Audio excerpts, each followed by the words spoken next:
Okie dokie. And we are officially live. And of course, I don't have things ready. Here we go.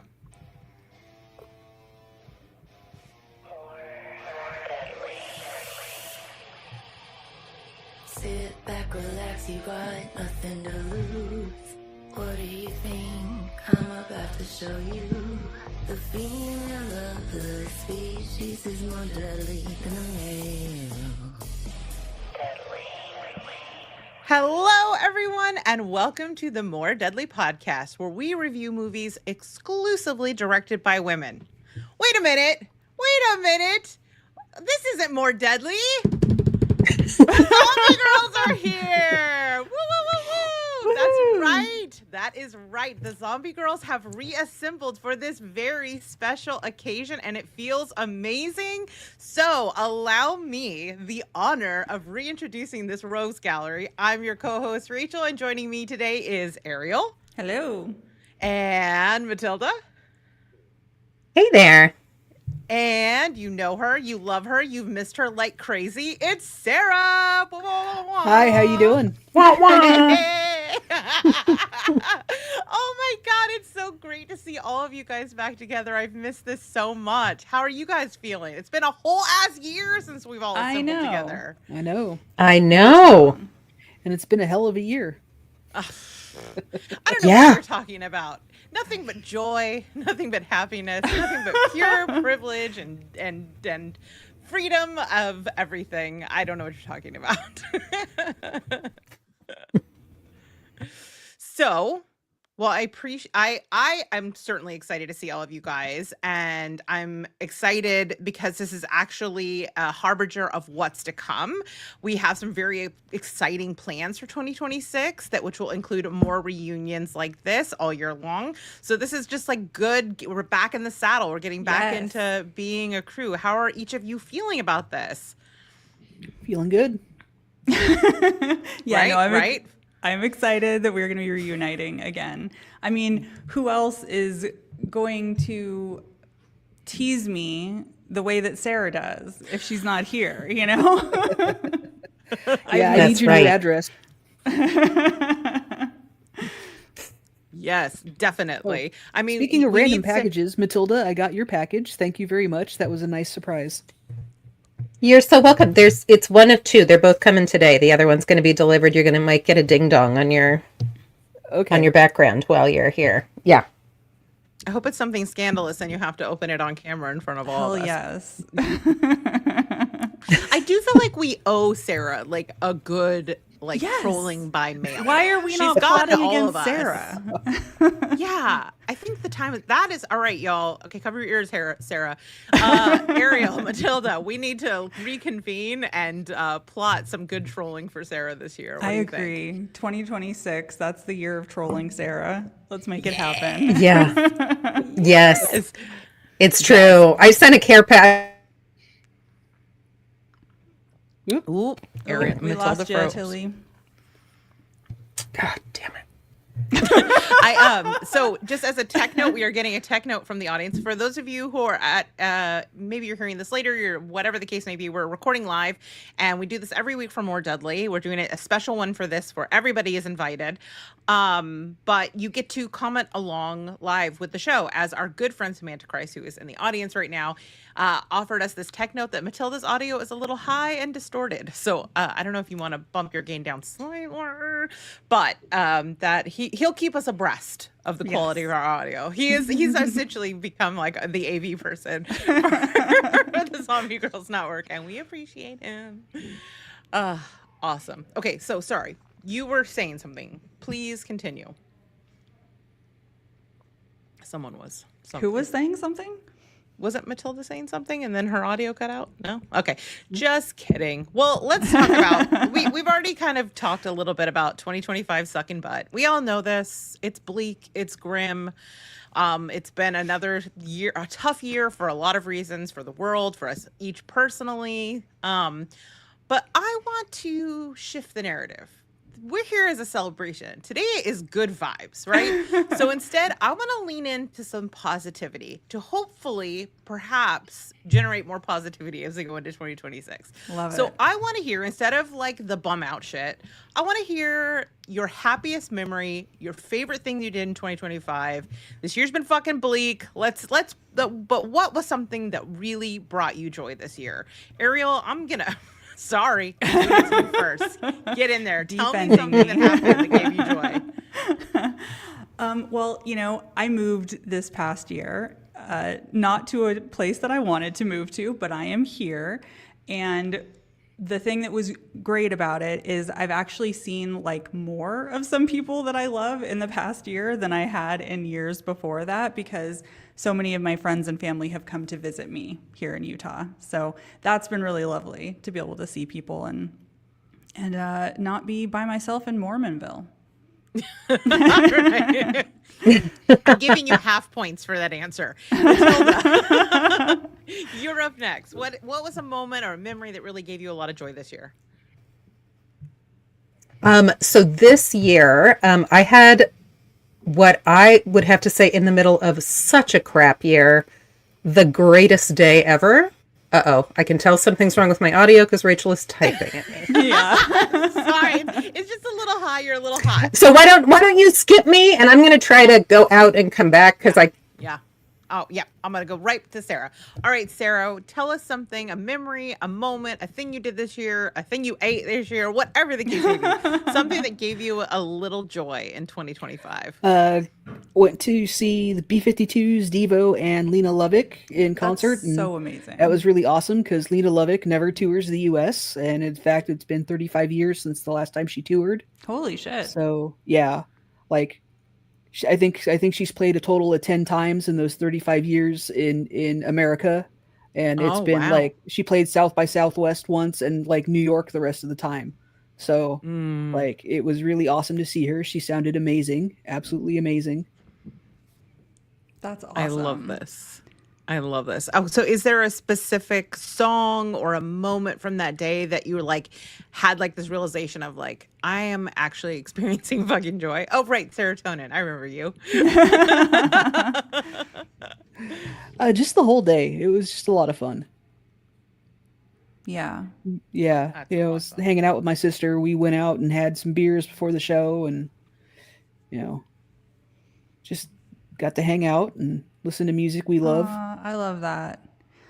Somewhere in my parents' storage unit is a VHS tape that has me doing karaoke of Rock Lobster and Love Shack when I was like 17. I think it's time to recreate that. I think when we have all the zombie girls in one place, I have a karaoke mic. Oh, we God, might I need to forgot see a about little that. rock lobster. All right. Well, Matilda's still working out her tech issues, so Okay. I am going to tell you what made me happy this year. It was like a much chiller year than normally I have. Normally I travel a lot. I have a lot of like work things that I'm intending to do. And for whatever reason, well, I know the reason, but this is a good vibes kind of podcast. I had a lot less of that this year, but I did have some, like, especially in like the last quarter of this year, I had a lot of fun. Matilda and I did our annual trip to Washington, which was really special. So there was some like contenders, and I think in the end I'm going to cheat a little bit and say basically the week of my birthday I had so much fun. I got to like I started it off by going to the Dragula show and getting to meet with all of the monsters, and like they were all So cool. wonderful, and we like it wasn't just like a meet and greet, like you hung out, so like we had some really great conversations and like connected, and it was amazing. And then the show itself was awesome, and Matilda got to see them live for the first time with me, which was so fun. Then on my actual birthday I did like a solo adventure to the city where I met the albino alligator Claude, who's my birthday twin, R.I.P. King. He has since passed, but we shared a moment on my Yeah. birthday. Yeah. Yeah. And then I topped it off with Matilda and I flying to Burbank for the day, and we like had a shopping extravaganza followed by going to see one of our absolute favorite podcasts, Valley Heat Live. It was incredible. It was such a fun, hilarious show. It was like living in an alternate reality. It was the ultimate sort of like, it was like church, because it was like this, it was like being in a cult of other weirdos, because it was this kind of niche podcast that if you did not listen to it, you would have no fucking idea what was happening. But we were in a room with a group of people who like got, like, we were all sharing this inside joke. Like every lyric we were laughing at, every reference he was laughing at, every audio cue. A guy rode down the aisle in a recumbent bike and it was like Elvis was in the building. It was just like this very weird niche special experience. So yeah, that was that whole, like, it was like 3 or 4 days of just like back to back joy for me. How about you, Tilly? I'm feeling joy to see you back on my screen. What was it? I know. How's this joyful year? sounding? Is this I think a sounding little better? I think so. Yeah. Oh, good. Good. Ariel says no. Nope. Oh shit. I mean, you're like a little, like, I think You're your gain tinny. is You're turned really up. yeah. Like it's not that your Wi-Fi is cutting out. I just think your gain is turned up a little bit. I didn't notice it in the pre-show, or I would have. Okay. How about you. here? Is that better? Yes. Oh my god, that's way better. So much Yes. better. Yes. Okay, Give us great. your joy. Cool. So my joy was tied. Like you, there were a lot of like contenders for this, but I think my one was you and I had like the perfect day last month, which was I was like, perfect. meet me out front. I'm off unexpectedly. And so we got in a kayak for the first time and there were seals popping up all around us. And we're both trying this So for cool. like, we are not experienced at this, but here we Your are. Second time, my Seals. first time. Yeah, seals like little whack-a-mole, like, hey, how you doing? Hey, how you doing? Like just popping up everywhere. Then we went to eat the world's most delicious hamburger that in the place we usually eat it was turned into a Christmas tree lot. So it was just like Nice. blasting Christmas music at us. Then we found a new thrift store and had like excellent $5 thrift haul day. It was incredible. So mine was between that and we also saw the best screening you would ever want to see of the new Downton Abbey movie. Oh, Oh, that's right. Where everyone else was a septuagenarian who was like, I mean, if you want to talk about like audience reactions to a movie, seriously. this audience was lively. Lively. They were laughing. They gave us and cheering. complimentary tea ahead of time. Yeah, it was great. Yeah, that was so, we didn't know what we were getting to. I thought it was a press screening, but must have been some, like they combined a press screening with some sort of like outing with like maybe like elderly queer folks. Cause it was like in San Francisco. So it was like us and like, I don't know, 40, 75-year-old gay men who were like having their best time ever. They all knew each other. They were all kind of like conversing before the show. And then when things would happen, they would be like, cheering and like talking to the screen, and normally that shit drives me crazy, but when it is a 75-year-old gay man calling out the villain of the show and calling him a horse's ass, I am delighted. The movie That got a sounds better amazing. review from me, I think, because of the audience. That sounds fun. It was incredible. It was who you want in the, like there are some things in media that I will avoid just for the audience. Yeah. Right? Like maybe they'd be great, but I just can't deal with that audience. But this, opposite. Opposite. Totally enhancing. I love it. Okay, well, I love this positive note. So we're going to keep going with this. So every year I feel like we all find new things that we really like, or we discover new things, we get new obsessions, new hobbies, new favorite shows, new whatever. I'm curious, what was your 2025 obsession? You get extra points if it's horror related, but it doesn't have to be horror related if nobody has a new horror related obsession. Who would like to go first? Sarah, you're up. That's right. You got to put your hand up or teacher's going to call on you. And don't try avoiding eye contact. That doesn't work either. I've been watching a lot of women's hockky. The Yes. Professional Women's Love Hockey that. League. Words. So Yeah. in fact, there's a game on right now. Seattle and New York were tied. Was when I switched over to the chat. So hopefully How Seattle frequently wins. have you been checking the score since we started recording? I haven't. I've been because I know the clicking drives you nuts. Oh, Sarah. Be still my I mean, heart. Ariel still has to edit it. Click away. No, I'm just kidding. I'm just kidding.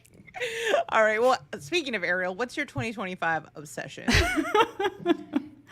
Yeah, Is it honest- heated rivalry? It's heated rivalry. That wasn't what I was going to say, but now I've been outed. I have watched the whole thing through twice now and read the book, so I guess. Yeah, and Rachel I've been writing about it for like 3 months straight, so. I'm going to tell on you. Like, I was like, girl, you have to watch Influencers. It's amazing. It's such a great feminist horror film. And you're like, but the new heated rivalry screeners They said- dropped. The article's I not due wanted for to 4 know. days. I know, but I needed to see it, which is pathetic because I already knew it was going to happen because I read the book, so it wasn't even like it was. But they're so cute. Yeah, no, they are. All right, but seriously, what's your obsession from this year? Yeah, I don't know that I really have a good one. I haven't had a lot of free time to like pick up a new hobby. I would say the thing I've been doing most with my spare time these days reminds me of being like 13 years old again because I've been talking on the phone like nonstop. Really? Yeah, my niece and I have like weekly phone calls now. Kate and I have like weekly phone calls. So I'm like talking to people on the phone for like hours if I have the time. And I don't think I've done that since I was, like 13 or 14 or something. And I got in trouble for running up the phone bill, you know? Oh my God. Wow. Oh my gosh. So if any of us get a call from Ariel, Yeah. Ariel, if you call us and ask us if we like somebody, we should assume they are on three-way call on the phone. Is that right? We should assume that you're like, it's She means like. like. Well, Matilda, how about you? What do you and like with this year? I am in like with learning when something is too much. So I have been one of the people on the podcast that like will go for the ordeal, will go for the thing, will make myself finish something. And I am learning when to say, I don't have to do that. The world is bad enough. Amazing. There are a couple examples. So yeah, I quit a book that was great and very well written, and I wanted to finish it, but it was too much animal violence. Good for you. And we quit a hike because we Oh, that's decided it was right. too much. Do you know this? Did you talk about this on the is like podcast? the danger zone hike, right? Where like all of a sudden you guys got bad vibes and turned away. Oh no, the trailhead had with a us. Yeah. about you? Like, well, the trailhead started with a evidence that it was hunting season. Like really graphic Bloody. evidence that it was hunting season. Gory Deer. evidence. And then there was a little Tupperware at the trailhead that said, hey, it's hunting season, put on your vest on the trail. yeah. Yeah. And we decided it was not the vibe. Yeah. So we turned back. But in the past, I would have tried to make myself do it. So progress. I love that. Yeah. And we turned around. Knowing when it's too much. We went back and had like the best hike of the whole trip back on the other island. the vest-free, Yeah. carcass-free hike on the other island. Carcass-free. A Right. bald eagle gazing lovingly at Canada. And there's also a certain time in your life when you're like, you know what? Yeah. I don't want to waste the time I have left on this, right? On feeling this bad. So I'm just going to bail on this thing. Right? Yes. I remember learning that Yeah. lesson in like season 3 of Walking Dead. I was like, I sat down and I was like, I hate this. I was like, what Yeah. am I doing? Abort. And it was Exactly. the most freeing thing in the world. Yeah, and now there are like 15 Yes. seasons of that show you didn't have to watch. That's right. I was busy Exactly. watching other bullshit. True. There's plenty of ways That's to waste right. my precious time on this planet. All right. So it's hard to follow that because that's actually a very profound obsession. Mine is much nerdier. Mine is I am completely obsessed with a new. It's not a new podcast. A new podcast to me. It's called the Glass Cannon podcast. It is an RPG podcast. Specifically, Amazing. they have a show called Time for Chaos, which is a playthrough of Call of Cthulhu's massive Nyarlathotep. It is genuinely hilarious, and I have like a full parasocial relationship with these people. I feel so bad for them. They have no idea how obsessed with them I am.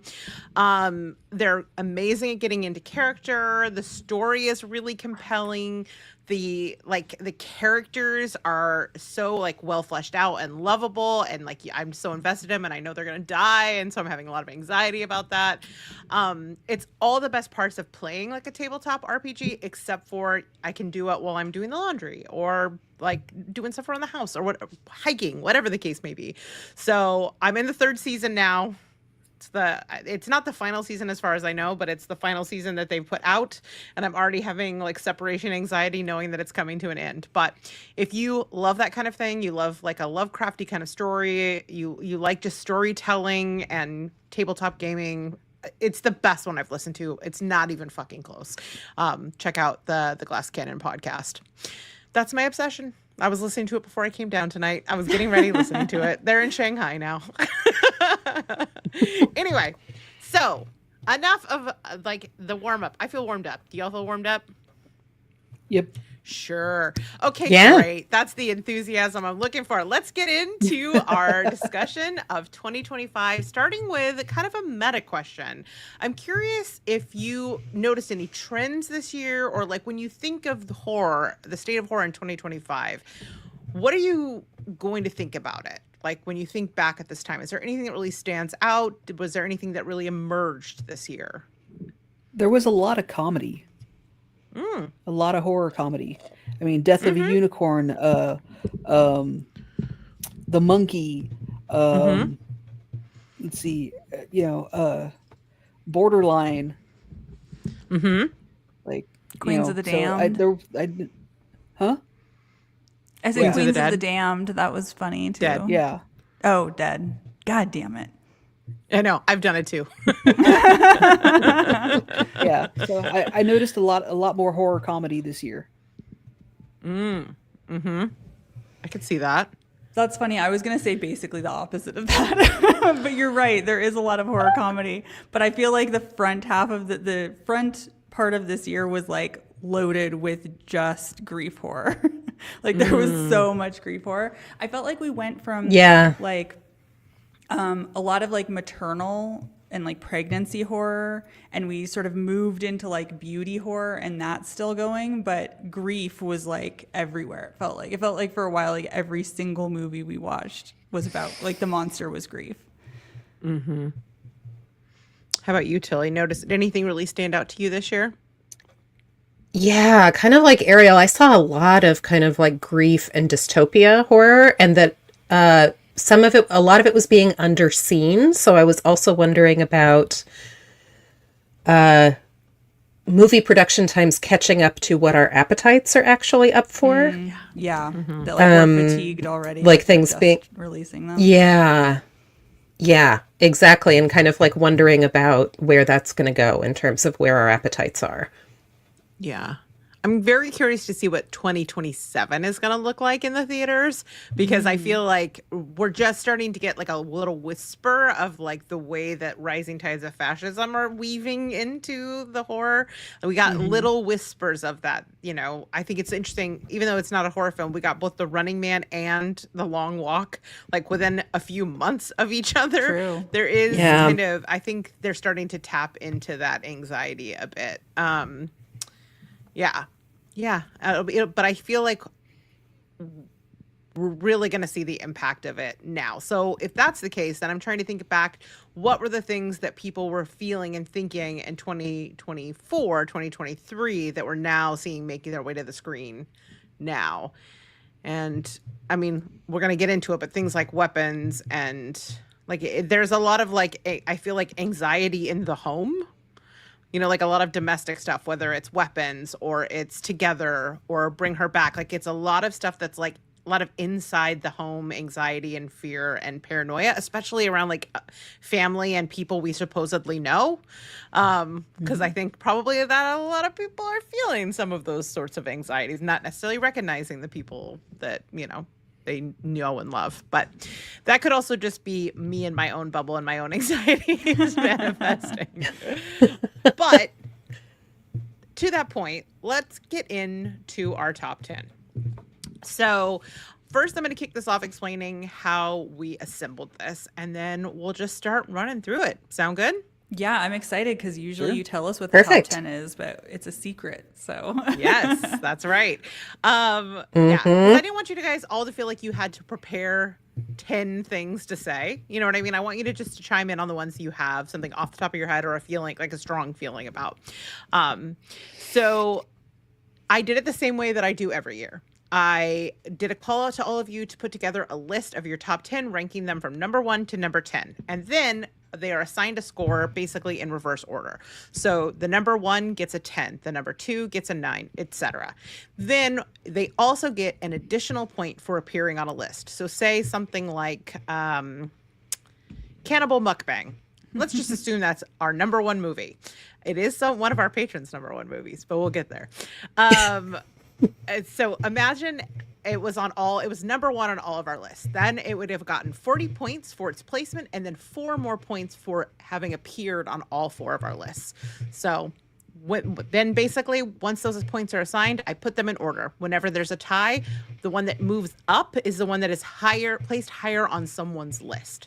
So like say The Ugly Stepsister is number like it's tied with something else, with weapons, right? But Ugly Stepsister was on our number 1 on one list, and Weapons was the highest placement, was number 2 on someone's list. Even though they had the same points, we would put Ugly Stepsister above Weapons. Does that all make sense? I know I'm rambling. Okay, Yeah. cool. Perfect. I did the same thing with our lists from the listeners and from the Discord. So we actually, and it's really interesting to see how different the lists are, but we will get into that. We'll get it. I don't want to get too far ahead of myself, but suffice it to say, we have a broader taste amongst our Discord and listenership. All right. So let's Exciting. Let's start with number 10. Now, oops, I'm looking at the wrong thing. So Ariel, you're going to kick us off. Tell us what the number 10. Let me try that again. Ariel, you're going to kick us off. Tell us about the number 10 movie on our list. what is the number 10 movie on our list? Oh, We don't know. You didn't give I us guess the you're list.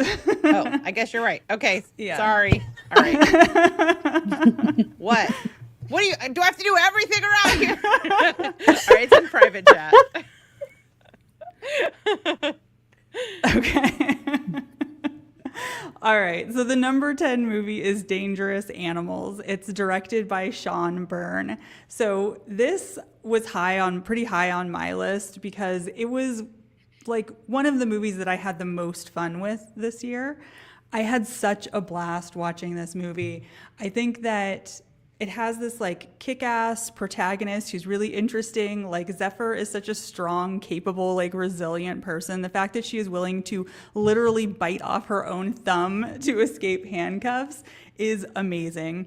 I think that the guy Moses that she falls in love with is like so kind and so sweet, but I love that she just keeps like having to save him over and over again. I think that the serial killer is like deranged and so much fun. The fact that there are also sharks there make it even better. There's one scene where the serial killer guy like chases her onto a beach and you're like thinking that somebody is going to see and he has to like get to her before. There's just like so much tension in that. I don't know. I thought this was one of the most fun movies of the year. Yeah, I totally agree. There are some movies on here that are deeply profound and speak to the human condition and ask us deeper questions about consciousness and the soul. And then there are just movies where there's serial killer feeding sharks, people sharks. Like, I feel like we can have both. We can have it all, folks. That's what that saying actually meant. Yeah, I loved this one a lot. Anybody else have thoughts on this one? Because I think this was on your list too, right, Sarah? Yeah, it was number 7 on my list. And pretty much for the same reasons. I mean, I love the characters. That thumb scene just was So good. something that was, yeah, it was, I mean, wow. Yeah, a serial killer that feeds people to sharks. I mean, What more can you ask for? sharks and serial killers, two of my favorite things. So Yeah. Sean Byrne, Chocolate don't and miss. peanut butter. Yeah. Right? He's 3 Yeah. for 3 for me. Yeah. Wait, what were the other ones? Yeah, it was. Devil's Candy and The Loved Ones. Right. oh yeah, okay. I also love a killer's dance scene, which this had Yeah, in space. exactly. I mean, Yeah. I've said it before. This is like his Oliver Reed moment, and I was like, here for it. yep. Amazing. All right. Well, let's go on to our number 9. This one is definitely more in the category, less in the shark chompy, more in the like profound questions about the human condition lane. Now, Ariel, I'm going to again have you kick this off for us.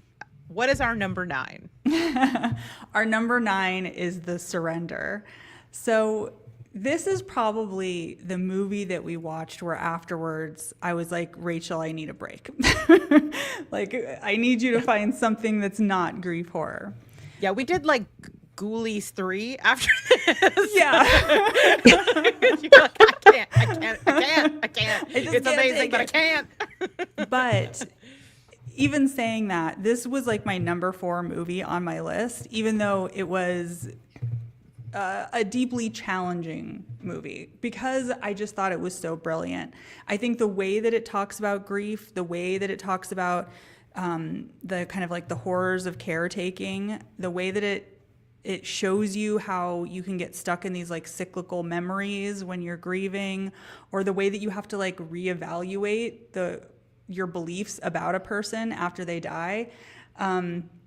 It was all so great. And then on top of that, it has some truly exceptional horror when they're in that like dark zone. And some of it, Rachel talked about this when we reviewed it, about the way that some of the imagery is based on like older paintings, and it's just like stunningly beautiful too. So as much as this movie challenged me and made me cry and it was hard, I thought it was brilliant. So it ended up high on my list. Yeah. Yeah, I loved it as well. And the paintings that we asked specifically, we spoke to the director, Julia Max. If you haven't listened to that interview, go back, listen to that episode. It's fucking amazing. Like the background of how this movie came about, what it was inspired by is, Yeah. I don't want to spoil it, but it's fascinating. But I asked her specifically about the monsters, and she confirmed that they are indeed inspired by both Goya and Bosch. And it just, like, we see referential monsters all the time, but rarely do we see people going back to like actual fine art Right. for the inspiration. And it like you realize what a missed opportunity it is when you see these, and like the impact that art has still happens when you see this kind of like twisting of the human form today. So the monsters are incredible, but also the performance by Colby Minifie is fucking good. stellar. She's so incredible in this. Like it radiates from the screen. Her like just the manic energy, just simmering below the surface. Yeah, this movie stuck with me ever since I saw it. I love this movie. I feel like it's completely underseen. I was so excited when I did the math and this ended up on here, because I do not feel like this movie got enough buzz. Yeah, definitely certainly not. not what it deserved. What about Sarah and Matilda? Did this one make it to your list? Did you get a chance to watch this one? I didn't get a chance to see this one. Oh, Sarah, you must. Okay. I watched it and it's great. I loved it, and it also was so painful. It didn't make my list. 100% understand. That's fair. Yeah. I wouldn't. That's totally If I were It you, was I too wouldn't put it on my effective. list either. Yeah. Yeah. Let's give it too good a job. Yeah. Totally get it. But it's incredible. It's like, like those books like Tender as the Flesh, like this is the most wonderful book I could not in good conscience recommend that anyone read, kind of thing. Like this has a little bit of that. Mm-hmm. Yeah. Sarah's the exception though, because she likes that shit dark. All right. Well, speaking of dark, Matilda, you are up. Tell us what our number. Come on, copy paste. What our number 8 movie is. Oh, okay. So our number 8 movie is The Long Walk. And this is based on Stephen King's 1979 Richard Bachman novel with Cooper Hoffman, David Johnson, Judy Greer, and Mark Hamill just eating scenery. Eating scenery. So this was... I didn't even know it was him at first. He did such a good job. Oh, that performance reminds me of like whenever you see Henry Rollins play either like a cop or a Nazi, and he's just having the most sarcastic time of his life. That's what it reminds me of. Like just getting to embody a kind of masculinity that they absolutely hate. But so it's like super grim and hopeless and violent, this movie, right? It's like Stephen King's Hunger Games before Hunger Games. And the dialogue is like the kingiest king dialogue that has ever kinged. Well, yeah. In this movie, to say. And I realized as I was watching it that like he is our Norman Rockwell, right? Like he is horror fans' Garrison Keillor, right? Like the folksy fucking dialogue is so soothing to me, even though it is not objectively great. I just had the best, like, I found this movie really interesting, and as I was watching it, I knew that it was going to be underseen because it was too violent for most people to be able to tolerate. Like, we saw it at a screening. There was a film professor and a reviewer there, and they were like, this is like a hard R, right? Like, this barely didn't get an NC-17. Yeah. Oh, wait, really? Yeah. Yeah. Look at it. Just for the like frank violence. Do you not remember how violent this movie is? I like literally just saw it a few days ago. Yeah, I remember, but it just, I mean, I know it's violent, like kids are dying, but. Yeah, getting shot in the face graphically. Yeah. But NC-17, I don't know. That seems, maybe I am dead inside. There's something wrong with me. Yeah, no, I mean. Because like the emotion you compare the violence, but not the actual violence, you know? Yeah, you compare the violence in A Long Walk to, you know, any of the Terrifier series, and you're like, yeah, what violence in Long Walk? Right. Yeah, exactly. But isn't Terrifier unrated? Well, the first two are. Yes, good point. So was the third. They put it unrated. The third was unrated. I know that, but I think the first two were R. Yeah. Oh, okay. So that's like not a fair comparison because that is over the line, like way the fuck over. All the way over their line. It's on a different line and it's past that one. But as a horror fan, and like, I think in the this violence doesn't equate. Fair. Yeah, but like this is a story that in our current world is usually told in a YA genre. That's true. Yeah. Right? And so like having it be this violent and, you know, like him writing this in response to Vietnam, like there's just something, I thought this was a great adaptation. I also thought this adaptation fixed some of the Stephen King tropes about race that are often pretty tough. This did a better job than is usually done with his source material. So I thought it was great. Especially stuff he wrote as Richard Bachman in the 70s. Yeah. Better choices were made. Better. Yeah. This thing absolutely rocked me, but I kept telling Ariel, like, it's worth it. It's worth it. It's worth it. Like, it's bleak. It's dark, but it is not like the it's a weird word to use, but you know what I mean. The entertainment value of it justifies how fucking darked out you're going to be. Like, it's not punishing without a sense of spectacle and entertainment. Like, to be honest, I was entertained by. Are you not entertained? I was entertained by this. Yeah, I and ended I up think- liking it a lot too, because I was worried, Yeah. so much about it that I put it off like the entire year. Basically, I just kept putting it off and putting it off, and then watched it on Christmas Day, as Rachel pointed out. Merry fucking Christmas, I guess. But the acting in it is like so remarkable, and I think what I liked about it too is the thing that I honestly like about a lot of those Stephen King adaptations, like Stand By Me, where you have this sort of bigger thing happening, but this like really intimate portrait of like young men bonding and sharing that I really enjoy. And I know the dialogue isn't always like stellar, but in this instance, it really worked for me, especially because the two main actors were like just so good. Yeah. You know, I feel like this is not the time for this because we have a hard out today, but like there is something I think worth exploring about boyhood through the eyes of Stephen King. Like his depiction of boyhood is like very much boy, but also way more nuanced and like free of a lot of toxicity in a way that is kind of interesting because there is so much intimacy on the road between these young men. There's so much like softness and like, yes, there's some like performative masculinity and there's like, of course, the one guy, but there's also like a vulnerability that I think is actually probably really true. It's like why team sports and things like that. Like it's a space that allows this vulnerability, and it's an interesting depiction of masculinity. I don't know. There's a larger question that's kind of percolating in my brain. But let's move on to a different kind of masmasculinity, and I'll leave it at that. Sarah, what is our number 7 movie? Matilda's like, I know what this is. Number 7 is Sinners.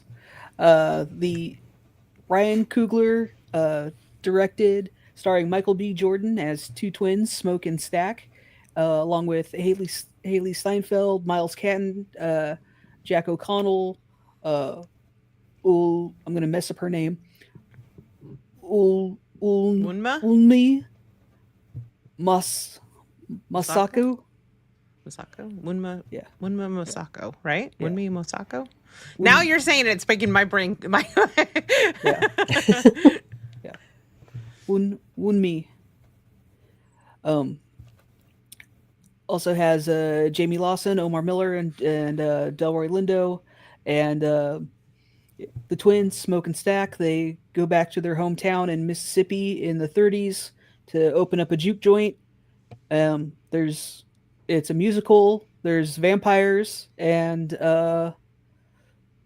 chaos ensues. Indeed. Now, I think all 3 of you had this on your list. Am I right? Sarah had it the highest at number 5, but I believe all 3 of you got this on here. So I did. I had it on and off my list a bunch of times and like in different spots. So now I can't remember where I left it in the end. I think you had it in number 10, and Matilda had it in number 7. Uh-huh. Okay. Yeah. I mean, so this one I really enjoyed because I really liked the difference in vampire lore that it brought about like the once in the how once in a generation, like a singer will come along that lets the vampires like basically relive their former self, get in touch with their former self. I liked how the music was used. Yeah. And and then Michael B. Jordan does 2 separate and distinct personalities. I thought it was great. Yeah, no, he does such a good job in this. And you're right about the music. I think that was one of my favorite parts too. There's this scene where they're in the juke joints and everybody's dancing, and you can see like the time shifts. Like when I first saw the like fashion or like how they were dancing, I was like, wait, what's going on? It took me a second to like catch on to it, but I thought that was really brilliant. And I just like I love an old gangster movie, and it felt kind of like you took a 30s or 40s like gangster movie and added like "Oh Brother, Where Art Thou," but then also added all this like stuff about race during that time period in the South, and I thought it was really interesting, and it's a lot of fun too, you know. Yeah. Tilly? Yeah. I really loved the reimagining of vampire lore as a consumption that changes the thing it's eating to be about culture in this Yeah. movie, and the way that that kind of reacts with American racial dynamics, and of course I like a dance off, right? Like of course I like a creepy dance If it off. has a dance off, it's gonna be on Tilly's list for sure. Yeah, yeah. And, it was partially, I saw this in Ryan Coogler's like hometown to Oakland, right? So I saw it here and in a crowd that was reacting to it in various ways and making comments to each other as everybody was leaving the theater.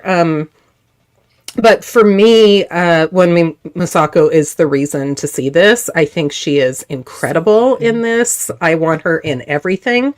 Yes. And I think that her role in this is going further than in like doing things that I haven't necessarily seen before. So I just hope there's a lot more of her. Initially, when this movie started, I had heard such glowing things about it, and it came on, and I was like, oh no, it was shot with an Instagram filter. But then I kind of like got over it a little bit, because I was like, oh, I can tell when this was shot. I don't like that in a historical piece, but I got over it, and I like the themes of this movie and the themes of consumption have just really stuck with me. Nice. Yeah. Totally agree. I love the ending too. Yeah. Awesome. Okay, cool.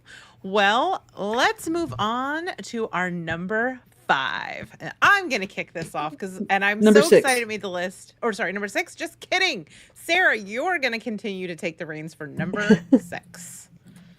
Okay.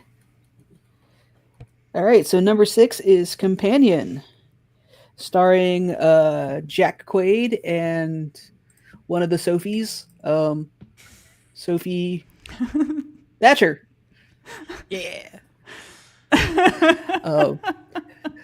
It's directed by Drew Hancock, and in this, Jack Quaid plays a guy named Josh. He's got a girlfriend named Iris. They're going to meet his friend Kat and her new boyfriend Sergey, along with a couple other of their friends, at Sergey's cabin in the woods, and it's about what happens when Iris accidentally kills Sergey. So, Right. yeah, accidentally kills Sergey. Yes. So I really like this one. I thought it was a lot of fun. I liked the use of the settings, like, because she can't tell a lie, so she switches her language quickly to German, so the officer doesn't understand what she's saying. Just little things like that. And Jack Quaid is so good at playing the nice guy. Oh, he's such a dick. I know. He's so good at it though. Like when he makes that turn, Yeah. Yeah. This was a lot of fun. I had a great time watching this movie too. Yeah, I loved this one. I got the benefit of seeing it really early before it was spoiled. So I went into it super, super cold. When I saw it, the marketing was just like the very first thing where you see her holding her arm over a candle, and it's like it's like basically like a fucked up love story. And I was like, Yeah. okay, sure. I'm not really a love story person, but I'm gonna give it a shot, and it's fine, whatever. But I had no idea what was going on. So when the reveals started coming, I had the benefit of also being genuinely shocked by where it was going. And what I thought was so interesting about it is that one of the huge anxieties, and something I think we're going to see more and more of again, is our fear around things like artificial intelligence, which I think is super fucking valid. I'm terrified of it.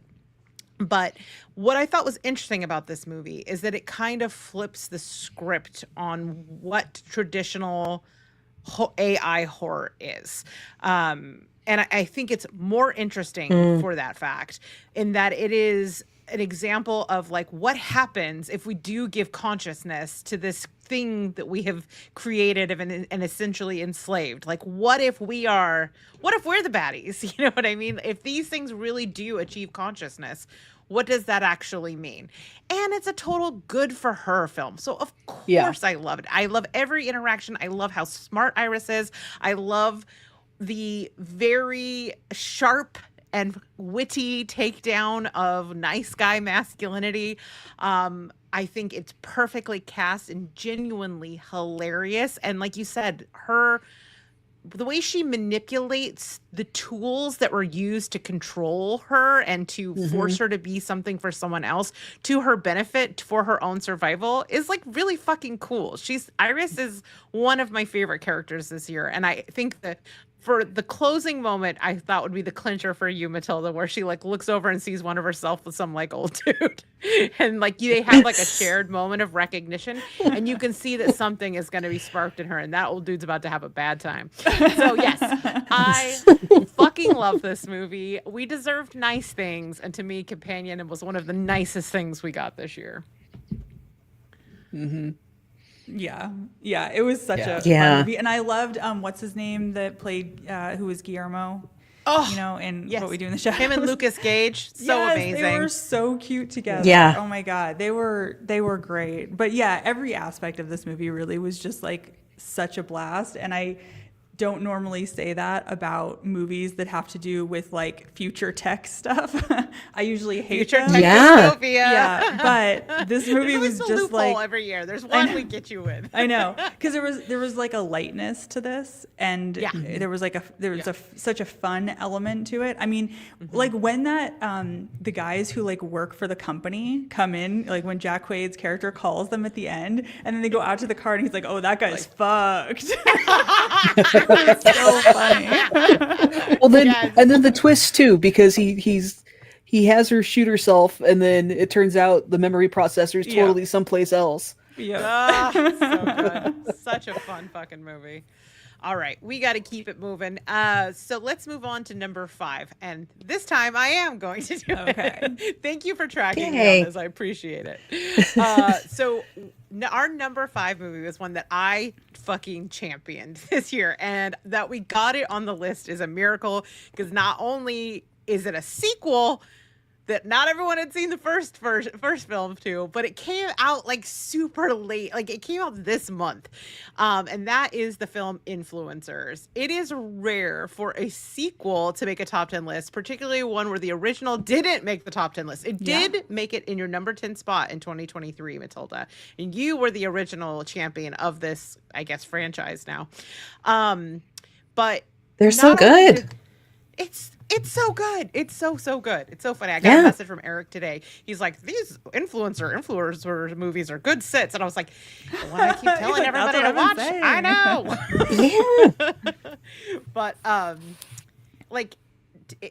to me, this movie not only met the quality and the pure wicked joy of the first film, which is so much fun, but I feel like it like managed to exceed it, because it expanded on and continues to give us this really incredible, like one of our best villainesses ever. I love CW, and not only is she amazing, but we get this excellent foil in the form of Madison. And this movie expands that world. It expands its cultural critique around social media by skewering the manosphere and tradwife shit. I just think it's more brutal, more fun, more beautiful, and it just made me really, really excited to see even more in this world. I watched it at a festival, and I was like, do I have festivalitis? I don't know, but I really like this. Then I watched it again, and I was like, no, this fucking rocks. Then began the campaign to make everybody watch it. So for those of you who got it on the list, what did you think of Influencers? Yeah, I mean, it made it pretty high on my list, because, and here's the thing, is that about a week ago, I still had like 10 movies that I needed to watch. I was like, I have two coming more down to from the add. wire. And Rachel was like, you have to watch Influencers. And I was like, okay. And then she was like, but you also have to watch Influencer singular as well. So like add 2 more movies. And I was like so annoyed that I had to add 2 more movies. But Influencer, a blast. Influencers, even more fun, ratcheted up the character development and even more violence. Like, Yes. this movie is worth a watch literally for the last 10 minutes even. Like the rest of the movie, brilliant. Last 10 minutes, so much goddamn fun. So bloody Wild. Oh yeah. amazing. I loved it. Yeah, I was so glad I watched them. Awesome. Yeah, and I Any think other- when I was talking about like, I don't know what kind of appetite people have for various kinds of like dystopias and things like that right now. I think our appetite for being irritated at people who are pushing certain political agendas by influencing everyone on social media is high, right? Like a Yeah. couple years ago, we had the Eat the Rich movies. I think we might see more of this in the next The several years. influencers. Yes. Eat the influencers, I predict. Hell yeah. I love it. Yeah, I this love one narrowly escaped my list, but it was good. It's It so was good. And All right, awesome. Okay, well, for those of you at home, if you have not watched it, get into it. All right, now we're in the top half, y'all. Okay, let's Woohoo. get through these.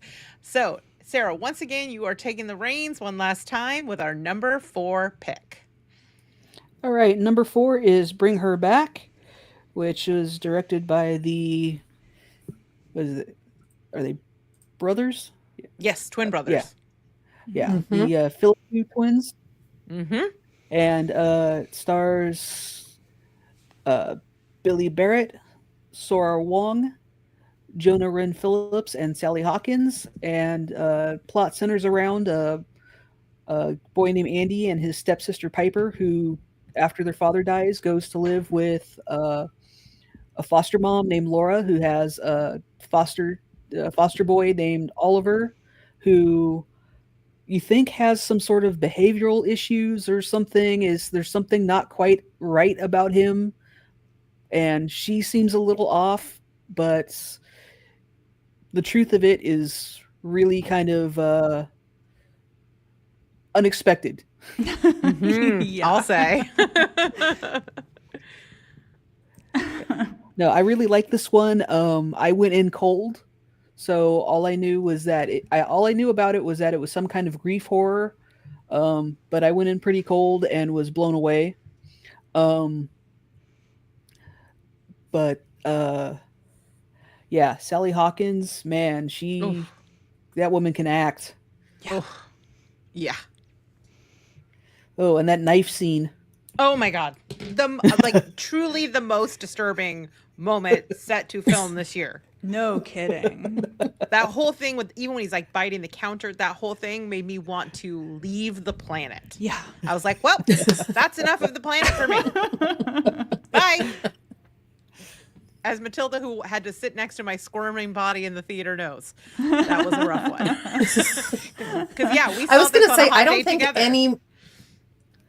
I don't think any other movie this year made us like move around in our seats trying to get away from the film as much as this one did. It's true. Yeah. We also, it's the I feel movie like that this we sat movie in the car afterwards and we're just staring at each other like, fuck. Yeah.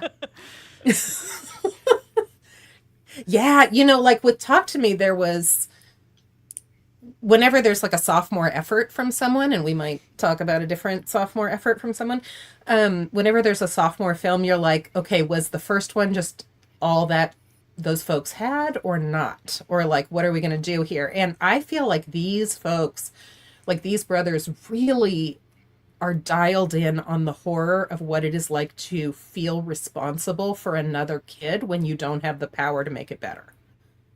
Like that is so much of what they're creating in both of these stories, and I think this movie was excellent. Yeah. Yeah. It's to me it's certainly one of the most terrifying movies of the year, because everything, even though it's a small story with a very small limited cast, everything, these stakes feel so fucking acute for every single person in every single moment. There is like one-to-one violence. There's misunderstanding, like there's uncanny fear. There is violence from a child that like seems quite dangerous. There's systemic violence with the way that they're being forced into this house and like fear of the kids being pulled apart. There is the fear of being pulled apart, the siblings being pulled apart through the manipulation of someone. There is the oppressive weight of guilt. There is cult shit. Like, it's just so intense, and in so many, it's just like a stew of anxieties and vulnerability and fear and monstrousness, Disability. like it's all fucking in here. And so it is to me the most intense experience I had with a movie this year by far. This is the best movie I'll only ever watch once this year. You know what I'm talking about? Like, one and done, but not because it wasn't worth my time. It's because I don't know that I can constitutionally do it again. Yeah. It's so fucking effective. It's so good and so effective, but I feel about Bring Her Back the way Matilda felt about The Surrender. Like, it was just a little too much, so it didn't quite make it on my list, but not for lack of it being a good movie. You know what I mean? Like, it was a brilliant movie, and some of the images in that movie, I'm sure will still be in my head 5 years from now, but I couldn't put it in my top 10. Yeah, this is the other side of that coin where you're like, I know this movie isn't as good as other movies, but it made me happy, and I'm like, put it in. Yep. Sometimes that means movies that you're like, I know this is the better movie, but it bummed me the fuck out. Right. I can't, like, this can't be my personal top 10 movie. Yeah, exactly. And I respect that choice.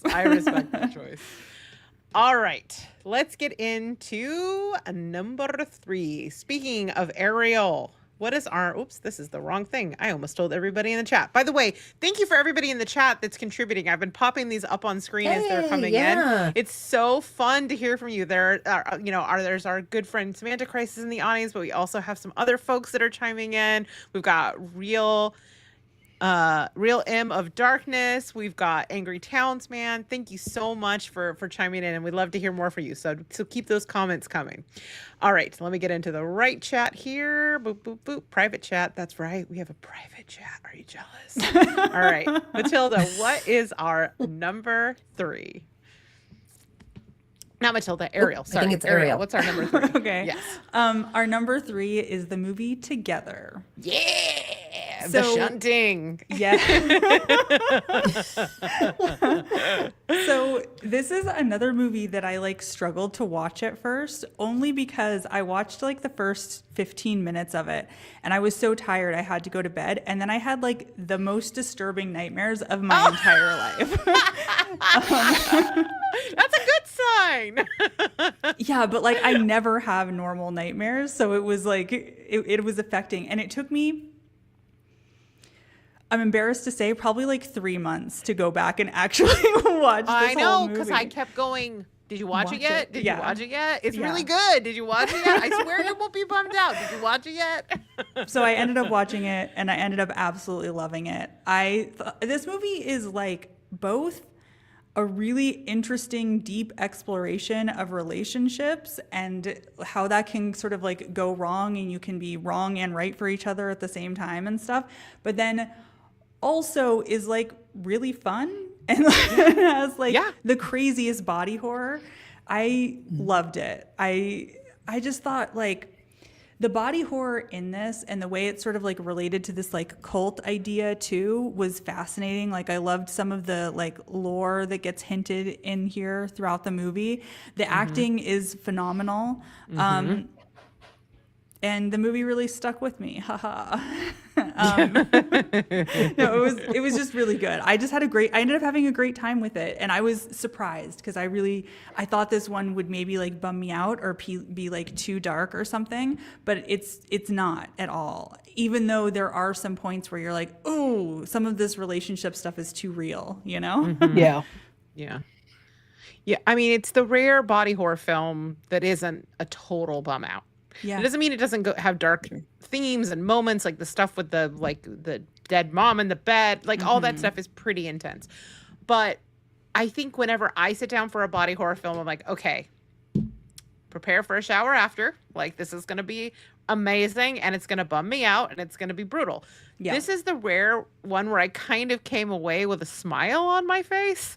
I think a big part of it is Dave Franco and Brie Larson. They have, I mean, they're obviously married in real life, whatever, but they have incredible chemistry together. Yeah. And that is a big piece of why this movie worked. Like you had to watch them be kind of terrible for each other. And still in the end, when they end up together, like you're not like, this is the worst thing that could happen. It's not great, Right. you know, it's pretty codependent, but there's enough likability and love there that you can kind of see how they could make the decision that they do in the end. And you do kind of root for them in the end. Yeah. Yeah, I think there's also some really interesting stuff here about gender and about like what complete people, how complete, when people are complete, when they have found the other part of themselves, that transcends gender. The gender is actually kind of an effect of brokenness almost. Like it's a really interesting, whether or not the director meant it. I kind of talked to him about it. He kind of didn't go there with me, but I don't care. Oh, that's like so we get to interesting. It interpret it seemed how like we want. so clear that that's what he Right? was trying The to gender say. shit is Yeah. fascinating in this Yes. for me. And like you, I had a very good time with this movie, and that is not true with all the ones that I loved this year. I did not have fun with them necessarily. See, bring her back. But this one was like one of the bright spots where I had a great time and felt like it was also just a fucking great movie. How about y'all? I enjoyed it. I thought I wanted to know a little bit more about all the cult stuff. That's fair. Thought that was That's fair. interesting. But no, overall I enjoyed it. What did you think, Tilly? Yeah, I don't.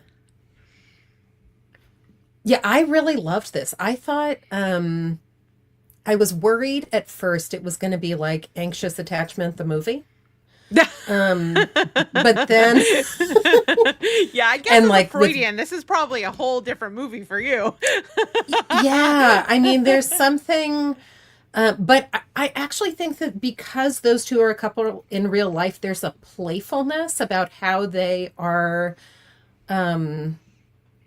able to bring to life the kind of like real life couple fight in real life Yeah. couple issues, but then they're kind of light about it. And ultimately, the ending of this movie is kind of an argument for a level of what people in psychotherapy call the urge to merge, right? Like it's a little bit of an argument. It's a little bit of an argument about why that can feel great. Yeah. So I don't know. I was into it. I think Real M of Darkness asked the important question, which is, can you honestly listen to Two Become One ever again? That was, I honestly think the setup for that it is was so great. solid. And so when it started, me and I think pretty much everybody in the audience just fucking howled with laughter. Yeah. I think they might be they might be Realm of Darkness. Maybe they're the real M of Darkness. No, I think you're right. It is the Realm of This is like when our old friend do you know that our old friend bought the URL Zombies Exist? And we were like, zombie sexist? Like you might Oh my god, I'm such a dumbass. That's hilarious. Real M of Darkness. Okay. They're a real M of one. It's Darkness. okay. You are a real one. But how hard are you cringing every time you say or misspeak your name? Let's move on. Matilda, save me. What's our number 2 movie? Oh wait, God damn it. There we go. Oh, okay. So our number 2 movie is Weapons. So this is the Zach Krieger movie about a classroom full of suburban kids who one night just get up out of bed, run out the front door in a very uncomfortable looking gait and disappear. This is Julia Garner, Josh Brolin. And this movie took me through the entire range of things I want to feel in a theater as a horror fan. Ooh. It has gorgeous cinematography, right? There are parts there where like a shot lines up and you're like, wow, look at that, right? There's a huge mystery at the core of this that doesn't get resolved. It's very suspenseful. The shifting POV is really fascinating. There is so much camp out the ears in this movie. Ton of suspense. And I think when we initially saw this, I said this movie was kind of like when you have to pee so bad on a road trip that it just goes on and on and on, that when you finally pee, you're like, this is so incredible. And you're like laughing and hysterical. That's how I felt in the third act of this movie. Because the climax really pays off in this movie. It really leaves you hanging there for a long time. And then when it pays off, it pays off. So this was the best time at the movies I had this year. I'm so excited to see that Barbarian was not a one-off, but that there's a lot of, a lot more to Zach Krieger, who, has a background in comedy, which shows through here. And you can go in thinking you're going to know what's going to happen. You don't know anything. No. That's what I learned about his movies. Yeah. Yeah, this one, what did you all again, think? was another hot date you and I went on together and saw in the theater together. And it was, rarely do I enjoy, I know I've told a story that would contradict that today, but rarely do I enjoy audience participation in a movie. I'm kind of typically like, I did not pay to hear you and your open mic, shut the fuck up. But this one, it felt like such a communal experience. We were all gasping at the same time. We were all laughing at the same time. And when that final sort of section hits and and we have the crashing through of houses and what it results in, the audience, we were all so with it. We were all such a fucking hive mind. Yeah. And also, as Samantha Christ says, nobody expects meth needles to the face. It's true. Right. Yeah. It's also such a collection of interesting characters, like to a person. I was invested in the kid, the teacher, the meth kid, maybe less so the dad. But also even like the principal and his hot Who dog eats 7 hot dogs extravaganza. in a sitting? Somebody who knows how to fucking live life to the fullest. And by Adorable fullest, I mean people. they're Somebody with the very proper full. amount of whimsy. It was amazing. Yeah, I loved Weapons too. This was the second one on my list also, because I just had such a good time with this movie. Like, everybody else loved Barbarian. This is my number one for this director. Like, I loved this. Aunt Gladys is the best character. I mean, she's so I know she's supposed to be good. the villain, but why do I want to be her so bad? She's so good. I loved the mystery. I loved the kind of Rashomon baby style bangs. telling of this and all of the weird characters and the like creepy kids in the basement and like the way that he has to feed his parents. Like, it's all so interesting and disturbing. And her witchcraft I thought was really cool and creative too. I haven't ever seen it done quite like that before, which was great. And then come on, that ending. I mean, watching them running through the houses and shit. Oh my God. It was so good. It was so much fun. Yeah. I'm so excited that we're going to get a prequel. I want to know more about Gladys because like the question is she an imposter aunt? Is she a real aunt? Is she a human? Right. Like, those are all three questions that Zach Krieger intentionally presented to Amy, I can't think of her last name, actor. And he was like, you decide and you perform it however you want to, but these are your options. So it'll be interesting to see where it goes. Yeah. Did you love it, Sarah? I can't remember. I think it was on your list. I think No, it wasn't on my list. Honestly, the first time I saw it, it felt like a bunch of different set pieces that weren't cohesive. Okay. I sat there going, okay, people are saying they love this. I don't get it.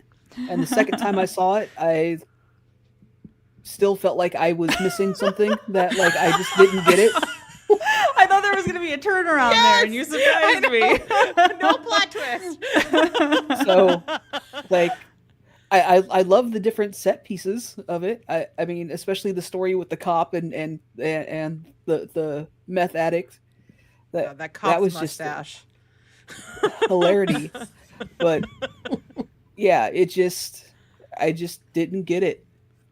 All right. Well, maybe the third time's the charm. We're just gonna clockwork orange you until you agree with us. But we're okay. learning to leave things we don't want to do. Oh, right. You don't have to right. do it. All right. Fine. Let's grow as people if we must. All right. Speaking of people who should have grown and learned to, no, I think by the end kind of does. Ariel, you are up for our final movie. I'm not even going to put it in the chat because I know you know. You don't need me to tell you what number one Rachel is because and it I is clocked this as the evident. #1 movie of the year back in what, February or something? That's right. We did. And we were right. Our #1 movie of the year is The Ugly Stepsister, directed by Emily Bleckfeld. Ugh. Bleckfeld? Sure. So this is the one that's like a retelling of the Cinderella story, but from the Ugly Stepsister's perspective. It is feminist as hell. It's got fucking gross ass body horror that's amazing. It's so gnarly.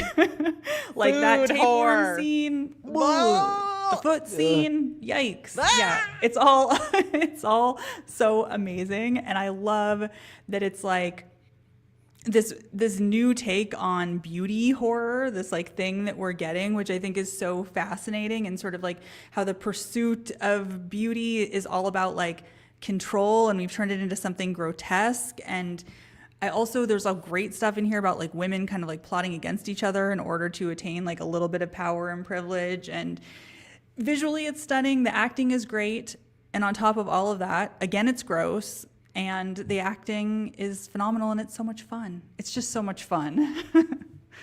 Yeah. I mean, it's interesting. It's an interesting take on body horror. And like, I'm going to steal something from you, Matilda. So tell me to shut the fuck up if you're already planning on saying this. But No, one of the things I it's forget something things as soon as I say them. Don't worry about it. Okay, great. Perfect. Then I originated this thought. This is a Rachel original TM. No, but seriously, like it was when we were talking about a beauty horror short, like a long time ago, and you were like talking about how oftentimes the person who is the person that is villainized in it is the person who is impacted by the beauty horror and not the system that puts this on her. And what I think this movie Right. effectively does is explore the horror of other people telling you you're beautiful and you buying into thinking that you must do that in order to have value. And it doesn't just do that. It takes you on this whole journey. And then at the end, she is free when she lets go of that shit. Yep. When all of that goes away. I mean, it's grotesquely how it leaves her. But the happiest we ever see her is the very beginning of the movie and the very end of the movie when she is her, like, arguably the least traditionally attractive, let's just say. And she's riding off on the horseback with her sister, and they are free and they are breaking out and they are leaving this town and the system metaphorically behind. And so that to me made this movie incredibly special. And on top of it just being this beautiful, gauzy, nightmarish dark fairy tale. It was, to me, a masterpiece. It was the movie this year that made me like feel the most fucking alive when we watched Yeah. it. And then to have the like absolute pleasure of talking to Emily about it, and understanding her putting to voice what the movie made me feel and pushing what I was already kind of understanding about what the movie had to say to the next level was incredibly impactful and has shaped the way that I'm looking at these ideas and explorations in beauty horror, which is so cool and exciting and like what real art is supposed to do. So I fucking love this movie. And I will fight anybody who's not really. If you're in the audience and you didn't like it, it's okay. It's fine. All right. Sorry. Anybody else? I've gushed enough. No, I think I agree with what you were saying. It was definitely on my list. It was low on my list, but love the costumes, love the body horror, love the commentary. So It was Sorry, a good saw time. Samantha Christ's comment.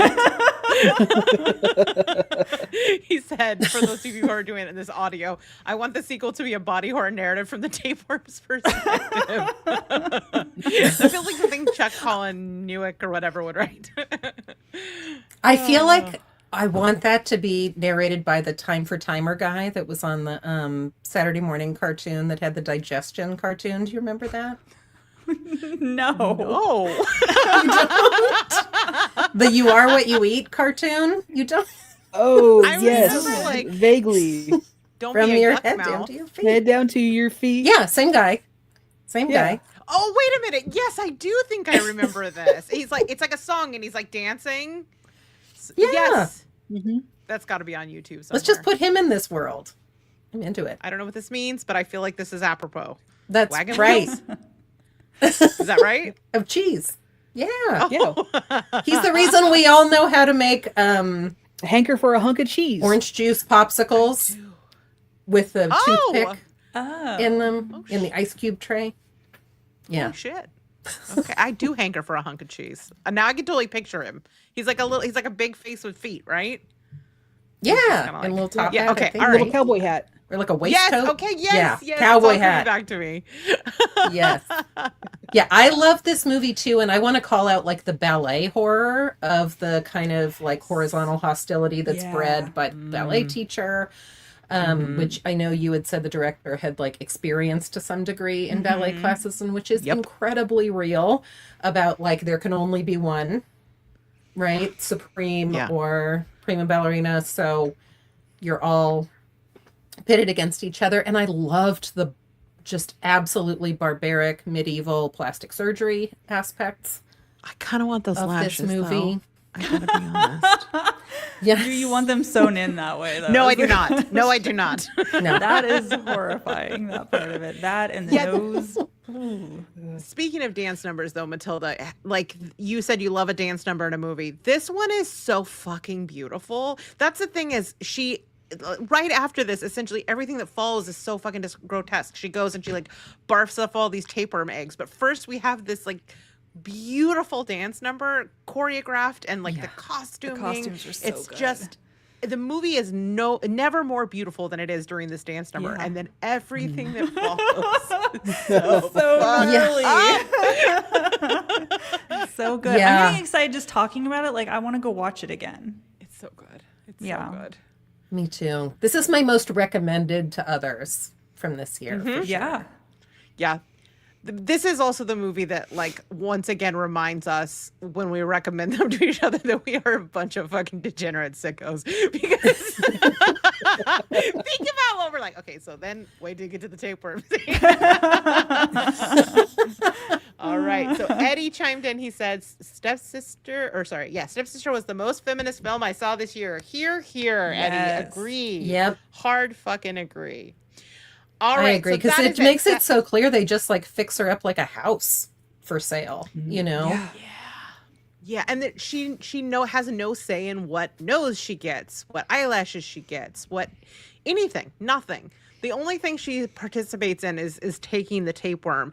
And that scene where I know we got to move on, but that scene where the teacher gives her the tapeworm and she's saying all of the things you're supposed to say to someone about like beauty is on the inside, but And because she's empowerment. giving her this thing at the same time, it like twists it and also sort of reveals the fucking hollowness of that language. It's just brilliant and just mwah, mwah, mwah, mwah, perfection. All right, so we have a heart out. So let's move on to really quickly. I'm going to give you some interesting stats about our list, and then we're going to run through the Discord list. So let me pull up the stats. Okay, so this year we had 21 unique movies across all of our lists, which is actually down from last year where we had 24, which means there were fewer movies that we considered to be top 10 contenders Yeah, than that last feels year. right. That feels right. Yeah. Yeah. There are only 9 movies that appear once across the list, down from 15 from last year. Less diversity on our list. Fewer one-off movies across the individual lists means we were actually more in agreement about what actually did belong on the list. There are only four movies that appear on all of our lists this year. Oh. But it's actually an improvement because last year there was only one that appeared on all of our lists. That's fine. I think this is all a testament to the fact that this was kind of a mid-year, and there were a lot of really good movies, but there were some really good movies, but a lot of like pretty mediocre ones. Yes. So 5 of the 10 movies on Sarah's list appear only on her list. Oh my God! She of has course. the most unique list, as she did Always. in 2024. Then it was 6 out of 10, and it was just like Sarah's a little more in alignment with everyone this year than last year, but still she's continuing to have her own journey with the list. Ariel, you have 2 unique movies, and you and I, Matilda, each have 1. So as far as our similarities of our personal list to the final list, Ariel's was the most aligned with 80% similar. You and I, Matilda, are both at 70% and Sarah 50%, obviously. And I'm going to skip over this Rotten Tomatoes section. This is also, I think, worthy of celebrating. This is our 3rd year in a row with a woman-directed movie as our number 1 pick. So in 2024, it was The Substance. In 2023, it was Where the Devil Roams. And that means since 2020, 4 of the 6 movies that we have put in the top 10 have been women directed. So times they are a-changing. I'm hearing like thumping music. Okay, I thought that was just me, and I was trying to figure out where it was coming from. I think. Maybe something on my end. Okay. Are you over there like bumping and like doing a little remix? I thought maybe- 'cause we're boring you. No, And Dana? I think my mom has her TV on. Oh. Okay. Okay, so let's move on to the listeners' top 10. Like I said, it is quite different than ours. So let me go over and run through it. So I'm going to start by telling you what it is, and then I'm just going to give you some fun facts about it. First of all, we had 7 people contribute this time. We had Randy, Samantha Christ, Jody, Eddie, Larry, Casey, and Justin.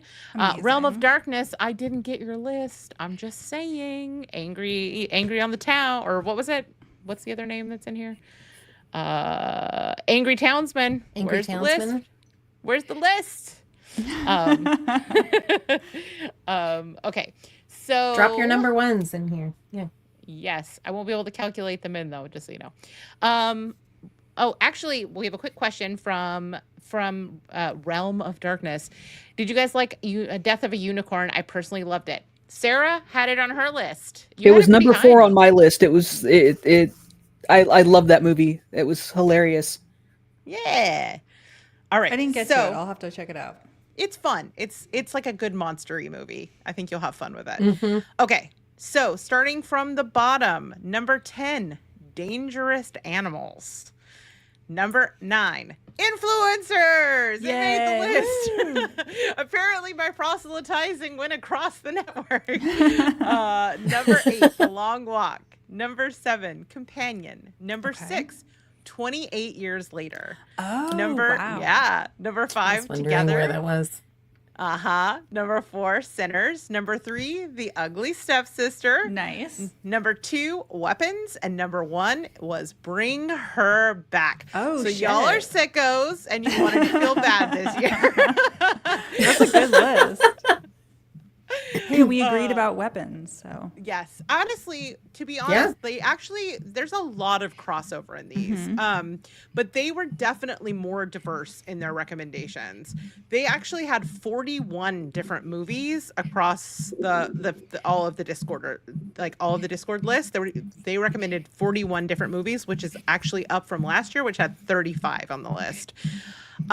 There are 19 movies across the Discord users list that don't appear on any ZG lists. And which is down from last year, which was 21, which means they were actually more aligned with us this year. But again, it could be that situation where maybe there just weren't as many movies. So Yeah, I think that's the thing that happened. So there are 6 that cross over, up from 4 last year. So there was some sort of like universally agreed upon top movies of the year between us and Discord. And I want to give a little love to a couple of people on our list. The people with the most women directed movies on their top list were Eddie, who had 4, and Samantha Christ, who had 5. Half of his Amazing. list. Nice. His All number right. one Awesome. this year was Cannibal Mukbang, which I was like, hell Nice. yeah. Yeah. Great Cannibal movie. Mukbang. We all know how I feel about this. This was the movie that sat on the bubble to the very fucking end. And then Yeah. like I kicked it off for Dead Mail, and I was just like, because I had, it was my dark horse all year, but like, and I was like, well, Samantha Christ has it in his number 1, so maybe it'll make it into the here somehow. It's such a fun okay. movie. It's so good. It I'm was glad fun. that ended It up was on really your good. list. Yeah. So as for who we're most aligned with, I did a little comparison of Okay. like who is the most. Casey's is the most similar to the Zombie Grrlz generally. Okay. Jody's was the second most similar, and Eddie and Samantha Christ and Randy all tied for third spot. Larry was the least similar. That does not surprise me. As for who you align with the most, Randy was closest match was to me. Jody's was to Ariel. Oh, Eddie's okay. was to me. So was Samantha Christ. Casey's was to you, Ariel. Okay. Larry's closest match was you, Matilda.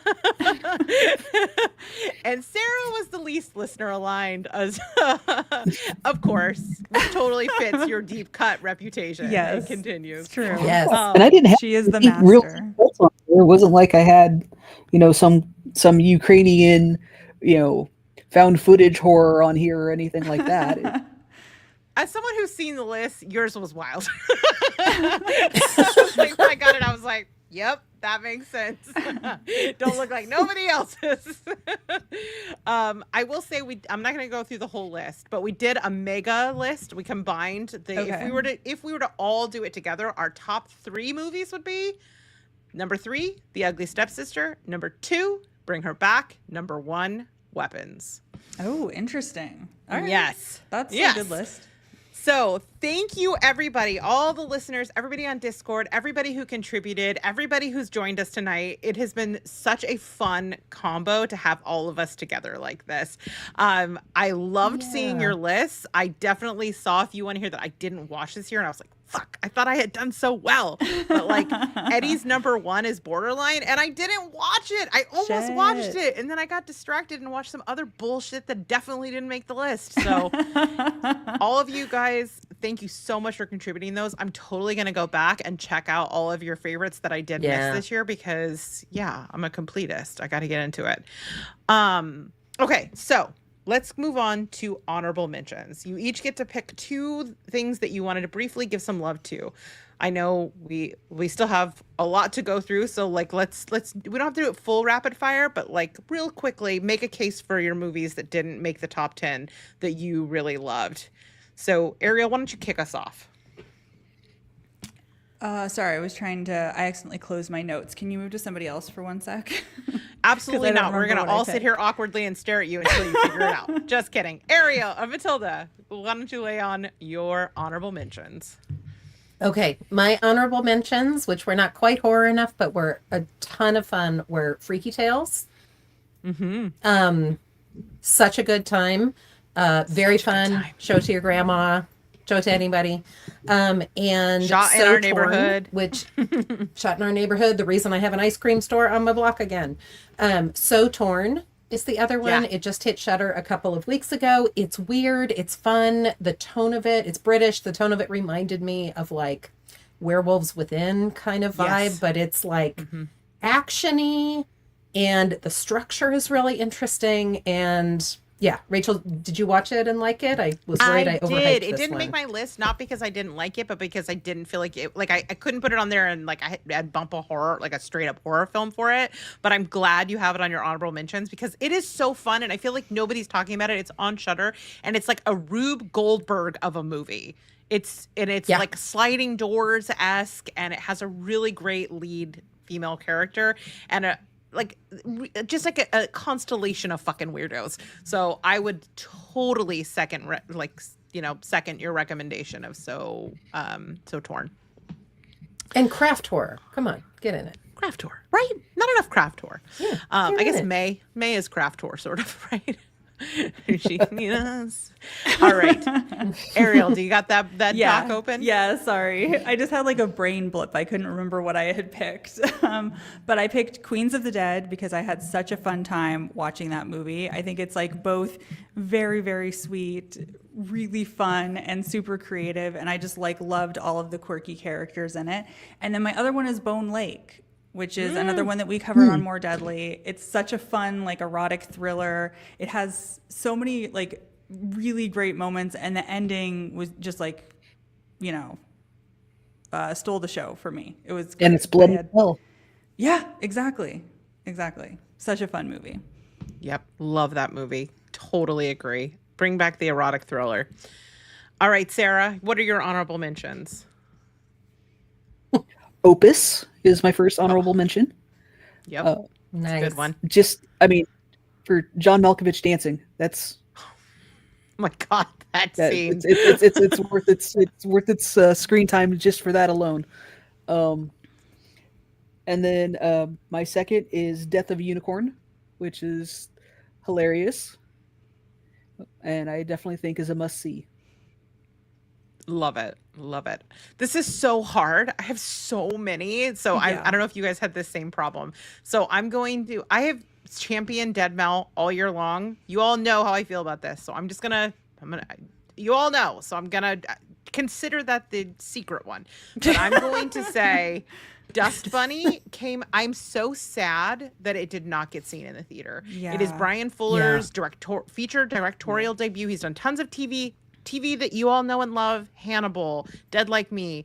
This is his film debut, and it is his version of the like horror fantasy stories that we loved as kids growing up. It should be today's modern never-ending story, Return to Oz, because it is that thing that, like, as an adult you can see it and you can love it, but as a kid it will capture your fucking imagination. It has a great monster in it. It's quirky, and it is the most beautiful movie I saw all year.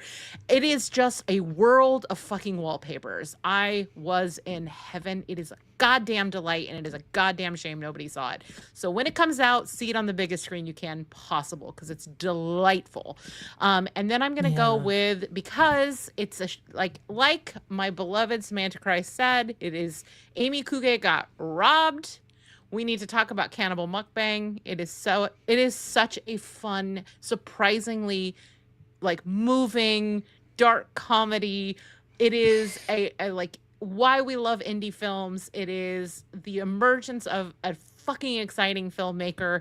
It is a delight, and it is gory, and it is like I talked about CW and how much I love her. This is another absolute fantastic anti-heroine. So if you have not seen Cannibal Mukbang, you think it just looks like, I don't know, like schlocky or something because it has that like 80s poster, you are missing out. Get into it. Have a great fucking time. Also, you should see Deathstalker. Okay. I would just like to point out that you just said 4 movies. I know. I'm such an asshole. Cheater. I am going to cheat again. Just wait. We haven't got there yet. Okay, so sorry, I have to cough. So someone vamp. I mean, everybody should see Cannibal Mukbang if for no other reason than the fact that Rachel is recommending a movie where people eat consistently throughout the entire runtime. And it's a rom-com. I was wondering about that. Yeah. It's, apparently, if there's cannibalism, I can get into a rom-com. Like, it must be absolutely deviant and sick and twisted and toxic. And then I'm like, so this is love. Okay, I get it. But, like, miss me on that hard eyes shit. Okay, so let's get into our rapid fire general discussion. We are going to fly through these, y'all. Fly like the wind, okay? So, what is the most fun you had, like, your most fun movie this year, Ariel? Yeah, I already talked about Dangerous Animals, so I'm going to talk about one that wasn't on the list, which is Final Destination Bloodlines, because that tattoo parlor scene and the MRI kill were some of the funnest moments I had at a movie. Yes. And I would argue the best, like, opening fucking, like whatever that's called, like the Yeah. tragedy or whatever. All right, Sarah, most Is fun. that why he was wanted to play catch? Most fun? The monkey. Oh, yeah, another great fun one. yes. I considered even absolutely. putting that in my top 10 list because I had such a good time watching that one. Yeah, Yeah, I feel like it the got monkey short was a shrift blast. because it followed the long legs. Yep. People wanted long legs too, and I'm Yep. like, no, it's okay. Let him do his thing. How about you, Matilda? Most fun. Oh, Freaky Tales Nazi beating. Oh, yes. 1000%. That's the answer. Yes. That's Yeah. the answer. I'm gonna say Deathstalker because it has our boyfriend Patton Oswalt doing voiceover in it, but the answer is actually the Nazi beating. And, yeah, correct. Okay, best emotional gut punch, Ariel. Andy's death in Bring Her Back. I'm glad I wrote a second one because that was also what I had first. Although it was technically Piper finding him on the bathroom floor. But Sure. How about you, Sarah? Biggest emotional gut punch this year? Oh, also from Bring Her Back. I already mentioned it. The knife scene. Okay. Matilda. Oh, The Surrender. Oh, Just all of it. yeah. Just Yeah, the whole all of it. thing. And Yeah. the 2 hours after you watch it. Yeah. Yeah. I'm going to say Hank Olsen's death in The Long Walk when he's like, I did it Yeah. wrong. And then they just like leave him. Ugh, brutal. Yeah. All right. Let's turn the vibes. We're recalibrating the vibes. Best good for her moment of the year. Ariel. We already talked about companions, so I'm going to talk about something we haven't talked about tonight, the honey dipped head and the end of Keeper. Oh, you took both of my answers. Ooh, a pox on you. Sarah. Sorry. Good for her. Already mentioned Opus, but pretty much just the whole movie is a good for her because it follows an intern who basically makes all the right decisions. Yeah. Okay. I like it. How about you, Matilda? The sister laugh at the end of Ugly Stepsister. Oh, yeah. I love that. That's a really Yeah, good one that's too. a good one. Awesome. Eddie's chiming in. We haven't seen it yet, but Samara Weaving in all of Borderline. All right. All I right. gotta That was watch a this fun one. movie. Okay. watch that one. Inspirational to watch it. No kidding. Okay. Best scare of the year, or Ariel. Oh, I think the thing that got under my skin and like creeped me out the most weirdly were some of the things in Weapons, like the zombie parents and like the kids in the basement. Like for some reason, just like the parents especially like were upsetting, scary to me. Love it. Sarah? Fork to the face and weapons. Oh, God, I forgot about that. Oh, ugh. Matilda. Cantaloupe knife. Ooh, okay. All right. I went a different direction and this is my other cheat. I went with Welcome to Derry, like Pennywise all the time, but especially on the fridge. That is the one haven't thing that watched it actually yet. gave me a nightmare this year. Ooh, okay, that's exciting. Okay. Who ruled horror this movie? It can be a star, it can be a director, it could be a company, whatever. When you think of 2025, who ruled the genre? Ariel. Yeah, I honestly didn't have a great answer for this one this year, but I would say like maybe the combo of Oz Perkins and Tatiana Maslany together. Hey, that's a good Yeah. answer. What are you talking about? That's such a good one. How about you, Sarah? Who ruled? I already said mine. Comedy. Comedy. There was a lot of yeah. horror comedy, and it was good. Yeah. All right. Matilda. Great year for horror dance. Sinner's Ugly I love Stepsister. Great year for horror Queens of the dance. Dead. Yeah. I love it. I'm going to go with Neon. Neon ruled Yeah. horror this year. It had both of the Perkins. It had Together. Like this, like, I love you A24. I love you Bloomhouse, but Neon took the cake this year. All of their, and It also had They have presents, Alpha which coming none of next us talked year? about. oh, Yeah. that is true. That is all of those things are accurate. So, final thoughts. Overall thoughts on this year in horror.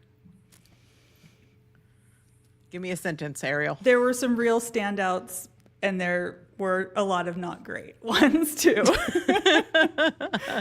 All right, Sarah. Yeah, I agree with Ariel. There was this year was kind of mid. Yeah, that's disappointing. I'm so sorry. All right, how about you, Matilda? I'm in the same boat. I wrote Dark Times and Slim Pickens. That's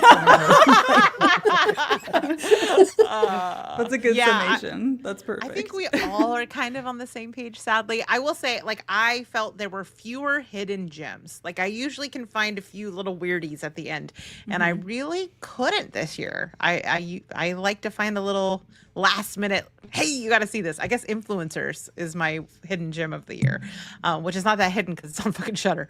And then there was less women directed horror. We needed more of it. We needed more of it, but that's okay. Things are looking. I did the preview for 2026, and things are looking up. We got some ladies behind the camera coming next year.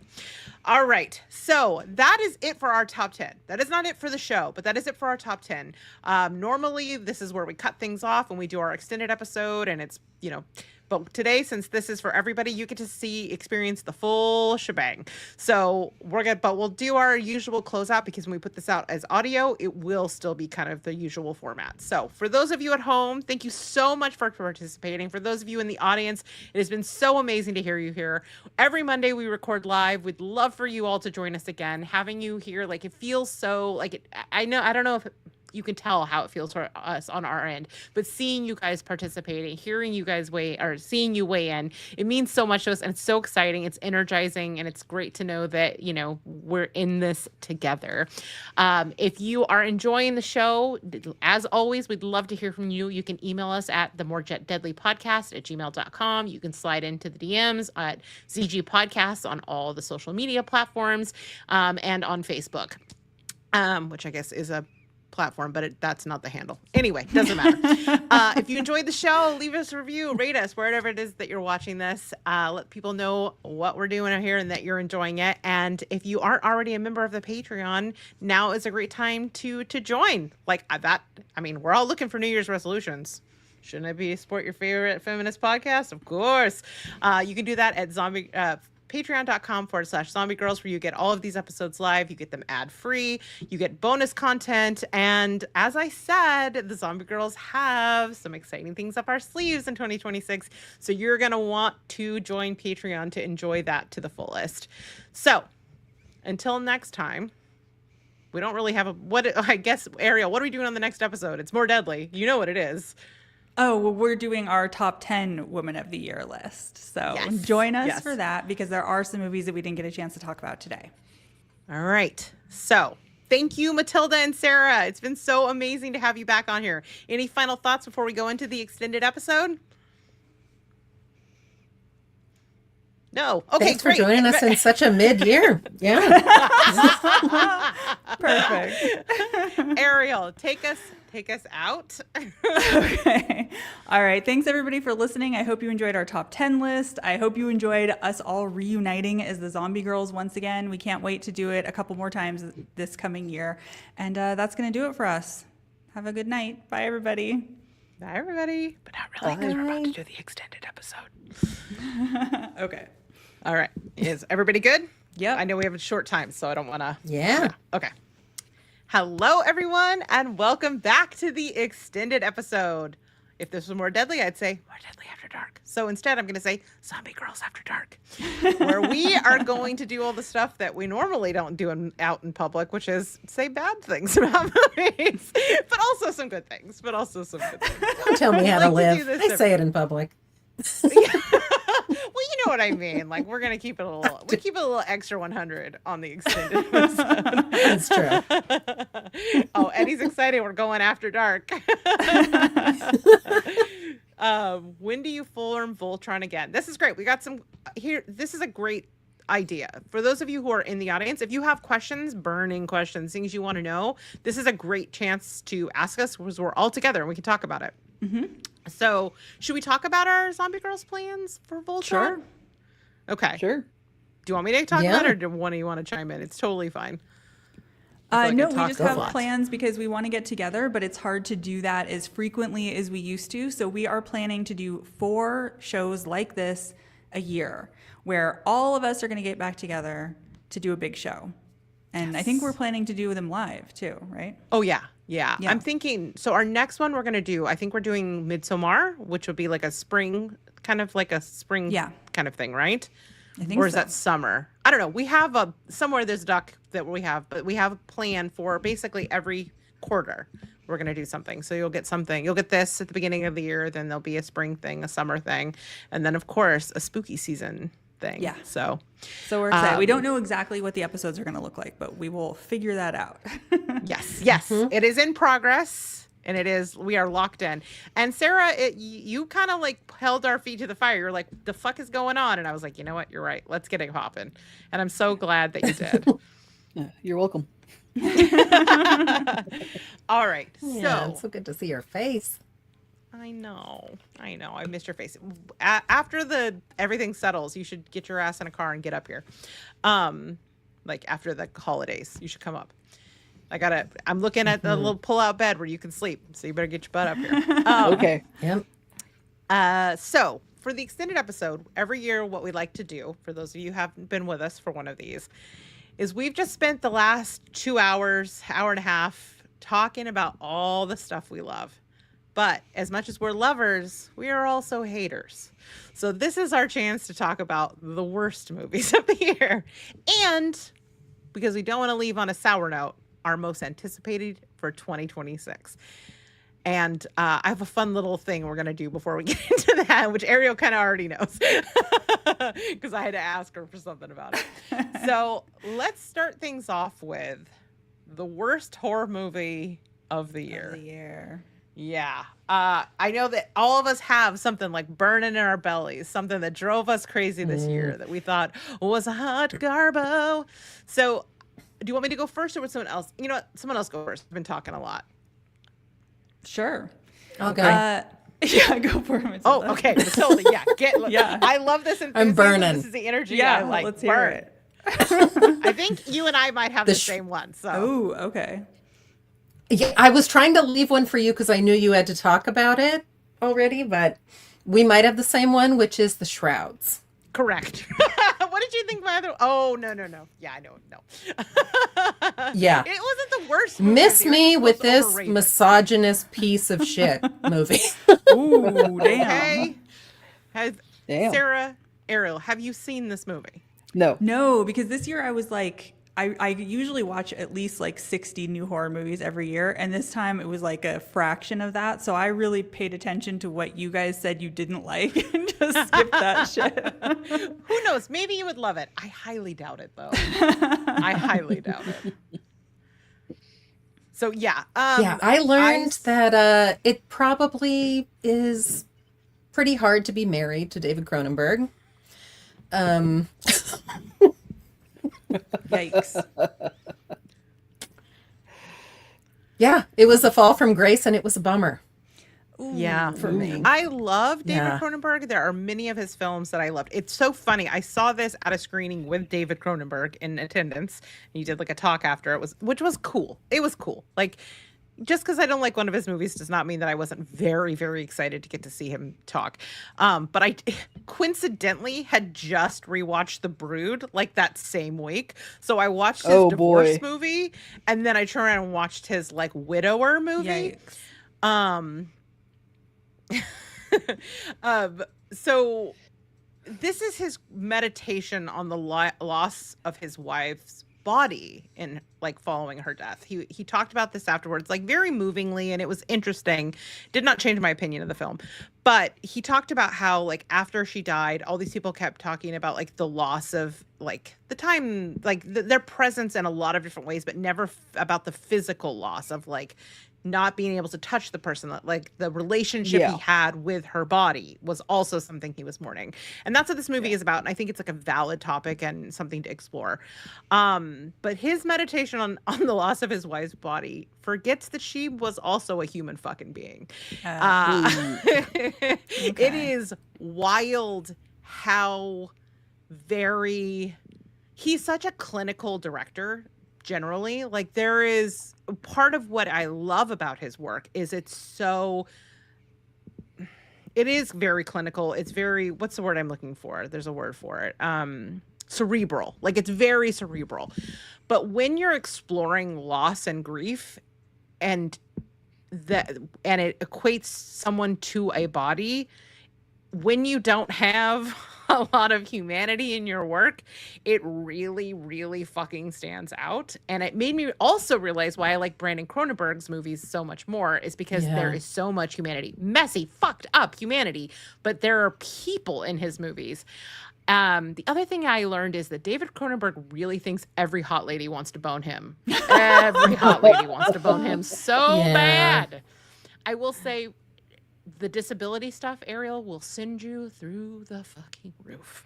Yikes. You know, it's too bad because, like, as you were talking about what he had said in his speech, you know, before the movie or whatever, like, that sounds really interesting to me. Like, the idea that losing the ability to, like, touch and have physical closeness with another person is also painful. But so much of what you love about that is, like, the chemistry and connection that you have with the person. So if that isn't part of the movie, then I could see why it could get dicey. It's about like missing her favorite body parts in particular. Like, Okay. Which breast he liked best? yeah. Ooh. Okay. And Some that of these somebody seem like else is maybe now gonna be inside touching thoughts, that you know what I breast. mean? Like, maybe you keep that in the inside of Yeah. your brain. It was maybe, maybe it is a problem of a director that, like, you think that when you are in your unmetabolized grief, that that's the time to make a movie. Right? Because I could see this being like a phase. I'm trying to be more charitable. I could see this being like a phase of thinking about loss. Sure. But the product that came out of that was upsetting. Yeah. Yikes. I couldn't. Yeah. Everyone kept asking me how I felt about it. And I kept being like, I'm still thinking about it, because I was trying to find a way to not be like, the fuck? Like, have a deeper experience with this. Like, have a more nuanced experience. Like, I was trying. I tried for like weeks to get to a place of yes with this movie. And then finally, Matilda saw it and I was like, yeah. It was like our Alright. promising young woman private text where I was like, but I'm trying to find something good in here. And you're like, yeah, no. No. Nope. No. I stand by it too. Yeah. All right, Ariel, what did you fucking hate this year? All right. Well, you guys just said some really interesting intellectual things about this other movie. Cool, I top don't that. have that. My worst movie of the year was The Strangers Chapter 2, and the most I can really say about it is this movie sucked. It was boring. It was bland. Yeah, it was bad. not. There was zero tension. The acting was crap. It was a bad movie. Didn't you like fight a bear in it? I'm trying to remember. I don't even care. Right. So you know the third one's coming soon. I know, and I have a feeling that you guys are going to invite me back on BGH to talk about it again, and I'll be forced to watch the third one. You know that's right. All right. How about you, Sarah? What did not work for you this year? Okay, it's not necessarily one movie, but one subgenre of movies. Oh, And that's okay. public. Look at and that's you, coming public for domain everybody. horror. Oh, interesting. So I mean, like okay. Popeye, Mickey Mouse, Winnie the Pooh, Uh-huh. Bambi, Gotcha, all of gotcha. those. There's you could do something really creative with the IP, and instead of doing something creative, people are just rushing out these schlocky ass horror movies with the name of the character just for shits and giggles, and they're not entertaining. They're not fun. They're not. They're just a waste of time, a waste of film. Yikes. I have not seen a single one. I haven't even dipped my toe in the Pooniverse or whatever that one's called. It's called the Pooniverse. Yes. So I You know, don't, hey, yeah. and look, I appreciate it. You're making a movie. You probably have more debt than my student loans at this point because you've made this movie. But at the same time, do better. Yeah. Okay. Yeah, fair have enough. to- I mean, I think you're right. There could be something cool there, but if nobody's done it, that's disappointing. Yeah, I have to recuse myself from this because I know I know you do. and I love him, and like Yeah. I know, Fair. like I know you think it's crap, but like it's so sincerely. No, I get it. I get it. Like, he's really trying to do something with the Pooniverse, but Yeah. do better. his dreams are like coming true. Like I can't. I think it's total. What you're saying is super valid. But like I said, I just have to recuse myself from this one because I love Scott so much. All right, Matilda. Or do we? Oh, we did them all. Okay, good. Okay, awesome. So that. Although is it. you had one more. I thought you were going to go to Megan too. Oh my Oh, God! I yeah. had blocked it out of my mind. You hated that movie. I hated that movie. Holy shit! I totally forgot it even came out there. I had Leave it to the been, therapist to dig up the repressed memory. Serious. That's right. Exactly. Correct. Yeah. Like I had just been like I had done a data dump and I was like, don't need. Bye. Yeah. Like, happier if I don't know this. So disappointing. that I had so movie- much fun with the first Megan. I was so disappointed to hear that the second one was such crap. Everything you like about the first movie Yeah. is gone. It's like they took all the wrong lessons from how popular the first one was. 100%. They were Yeah. like, we are going to make this cunty hunty. Like this, that is the vibe, right? Yeah. They were like, the gays will fucking gag for this. So it's very slay queen vibes, right? The other thing is they were like, they thought that Megan was a hero and not a villain. So they tried to give her the T2 treatment. But she's so fun as a villain. Like, what are you doing? Obviously. Yeah. And it's like I said in my review for BGH, I applaud anything that features women in STEM. I support that. I like that. That That's is the only end. compliment you can give it. I mean, it is a sincere compliment. I mean it.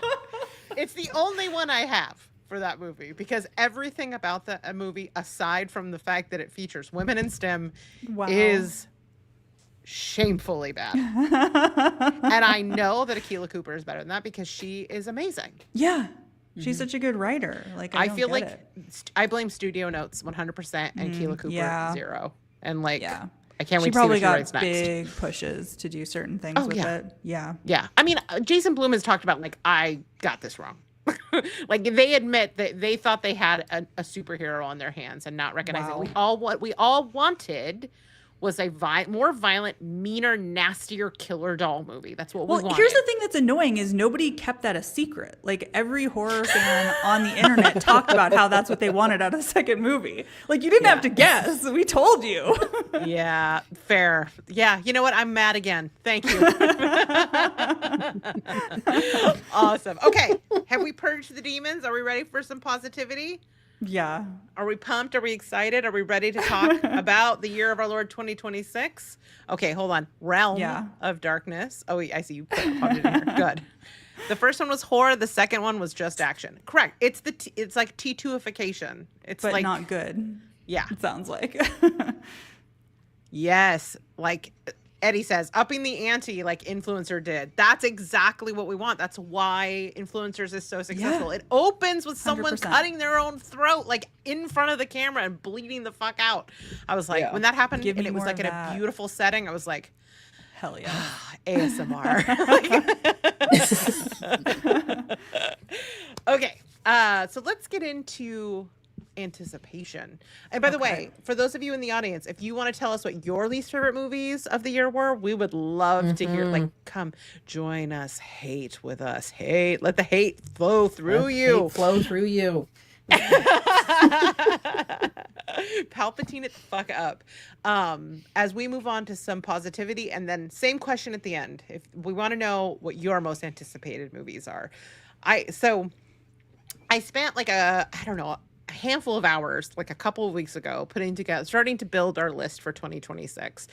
And I have to tell you, I started getting pretty fucking excited. I know 2025 did not necessarily shape up to be the year that we had hoped for, but 2026 has potential. The only thing holding me back from full excitement is I also looked at our most anticipated list for 2025. And when I tell you, we were not exactly on the mark. That is being a little kind. Yeah. So, do you all remember what your most anticipated movies were from last year? No. Oh, good. Good. I am excited by your ignorance. Okay, so Ariel, your most anticipated movies were The Bride, didn't come out. Yep. The Monkey Didn't make your list. But I liked it. I Know What You Did Last Summer sequel.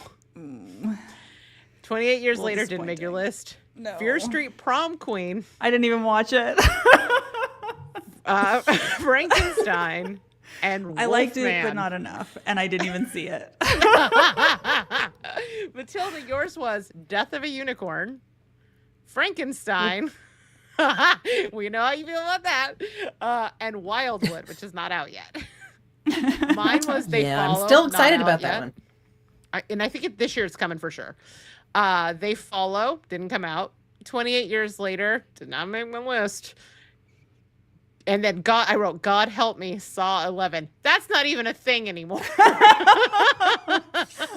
Now, Sarah, you got 50-50 here. Yours was The Monkey, which you loved, and Him, which we did not even discuss tonight. Yeah, that was the first for us to not have a Jordan Peele movie on any of our lists. I know. Was I it really know. horror though? Is that I thought that was Oh, it's definitely horror. Oh, okay. Definitely. Yeah. It's very uncomfortable. It's a mess, but there are things about it that I actually think are really interesting. But whatever. That's go listen to me talk about it on Bloody Good Horror. With that said, ladies, what are your most anticipated movies for 2026? And yes, I will be writing them down because I will be bringing this up again at the end of the year. A year from now, we will all be laughing at our ridiculous choices. So, Okay. Ariel, why don't you kick us off? What are your most anticipated movies of 2026? Julia Ducournau's Alpha is finally coming out in March. It has an actual release date. I am manifesting. I want to see this movie so bad. I was going to say, Maggie Gyllenhaal's The Bride, because I am excited about that. But, who knows when we're going to get that? I don't know. No, it's coming. It's coming. It's got a For release date. sure. Okay. Yeah. Well, I was going to say Robert Eggers' Werewolf. Nia DaCosta is directing the next 28 Years Later movie, which I love Nia DaCosta. Very excited. And Ready or Not 2. All right, so leave some for the rest of us, lady. All right, Matilda, what are your most anticipated? I mean, Alpha was top of list for this. Wildwood, I'll still say, hopefully. Send Help looks potentially interesting in the kind of Triangle of Sadness way. Yeah. And there's one coming out called The Undertone about a podcaster who's being haunted by some very disturbing audio messages. And I really love audio horror. What was the one a few years ago that was just all you would see on the screen was the sound waves?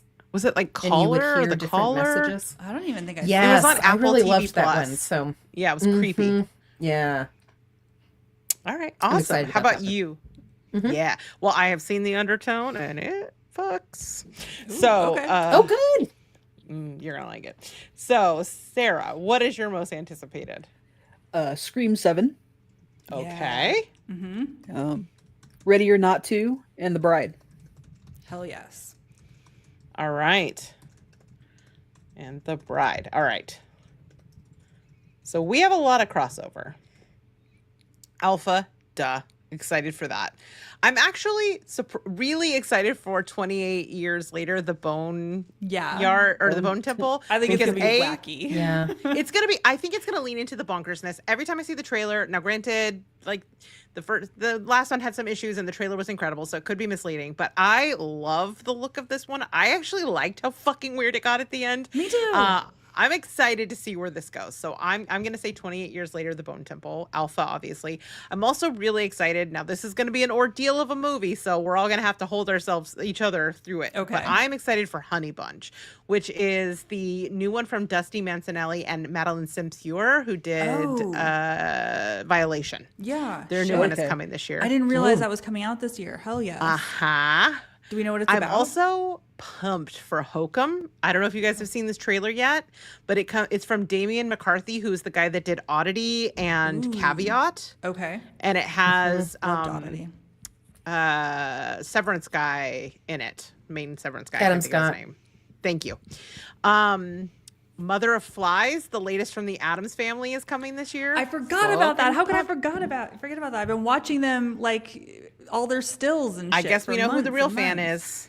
I guess we So know. excited. So Guess excited. we You're a know. brat. That's right. Such Zoe. a brat. Saying. Okay. I'm looking forward to Mother Mary, which is the latest from David Lowery. It just looks fucking camp as hell. Yeah. Ready or Not 2, obviously. And then my last one is Teenage Sex and Death at Camp Miasma. Oh, This looks right. fucking great. This is the new one from Jane Schoenbrunn. Yes. And it stars the girl from Hacks and my wife, Gillian Anderson. I fucking forgot that was coming out this year or next Oh, year. Yes. amazing. So excited. So those are my most anticipated. We shall see. So ominous. All right, folks at home, there's still time if you want to tell us your most anticipated. Samantha Christ is also super pumped for Alpha, so don't worry, we will be covering that. Yes, we will. As soon as possible. Ariel, I just want you to know, I have a screener and it is burning a hole in my fucking pocket. Holy shit. Because, I'm dying to watch it, but like I'm waiting, I'm resisting. Yeah. I'm going to do my best. Okay. I would have a hard time. Yeah, it came in the neon set this year, and I was like it's the first thing in there. I was like, what the what? What the what? All right. Any other things before we wrap things up? Any other thoughts on this year? Feelings about being reunited? Wishes for So nice. 2026? No, I don't do that shit. Fart noises? I don't know. Anything you want to? Fart. I have 2026 wishes. Fuck it. I'll be the positive Okay, one to go out go on. for Okay. it. So I have Okay. made a decision. Okay. Like these last 6 years have been very bleak. And I think we've all been like, this is so dark. It's so fucked. It's so fucked. And it has been. And a lot of it has been out of our control. I am going to choose joy. I'm going to actively try to do things that make me happy this year. I'm going to actively stop trying to like focus on things that are bumming me the fuck out because it's actually not helping. So every month this year, I'm going to do something that makes me laugh, that brings me joy. And I know that pain is coming this year too. Like my head is not in the sand about that, but for what I can control, I am going to embrace joy this year. And that means podcasting with you guys. That means going to comedy shows. That means traveling more. That means eating things I want to eat and going places I want to go and seeing things I want to see. Because fuck, we only get this one time. We only get this one life. So no more being a bummer all the time. So that is my goal this year. And I'm excited to do it with all of you. Any thoughts on that? Am I delusional? It sounds like a plan. Yeah. Are you in? Sure. Yeah, there's that Yeah. enthusiasm. Ariel just What's is up like first? not even saying yes. Ariel's like, I'm not even fucking trying. Fuck this. When am I going to do What's any up of those first for Joy? things? Yeah. Let's see. That's okay. That could last a month. It could last a month, but I am choosing to be positive or try my very best. Samantha promise to Christ scream and into I the- are sharing some energy here. That's part of it too. Yeah.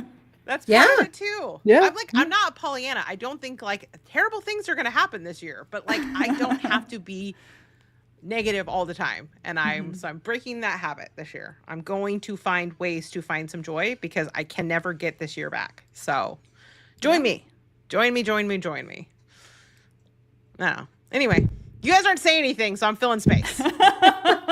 Hey, I love it. just got out of a 2-year burnout cycle, so I'm just looking Can only to go see up what from here. happens next. Yeah. That's right. Y'all are really not trying to meet me on this.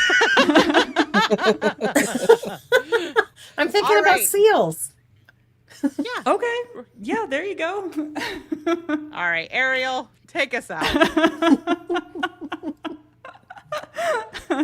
I feel like this is a very negative path we went down somehow while Rachel was trying to be joyful.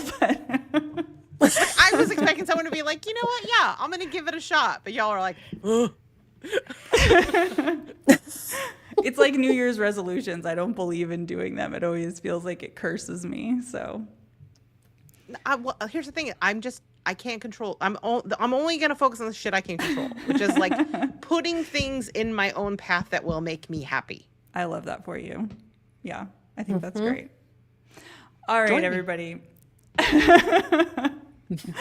Thank you all so much for being here. For everybody who like joined us live and was commenting in the comments, this has been so much fun. I hope that you guys come back for all our other Zombie Grrlz reunited episodes or any Monday you want with More Deadly. It's so much fun to do this with you guys. Thank you for listening. Thank you for going through this year with us. And thank you to Matilda and Sarah for joining us because this was a lot of fun. And that's it. Bye 2025. Hello 2026. Bye. The year of Goodbye, positivity and joy. 2025. Bye. Bye.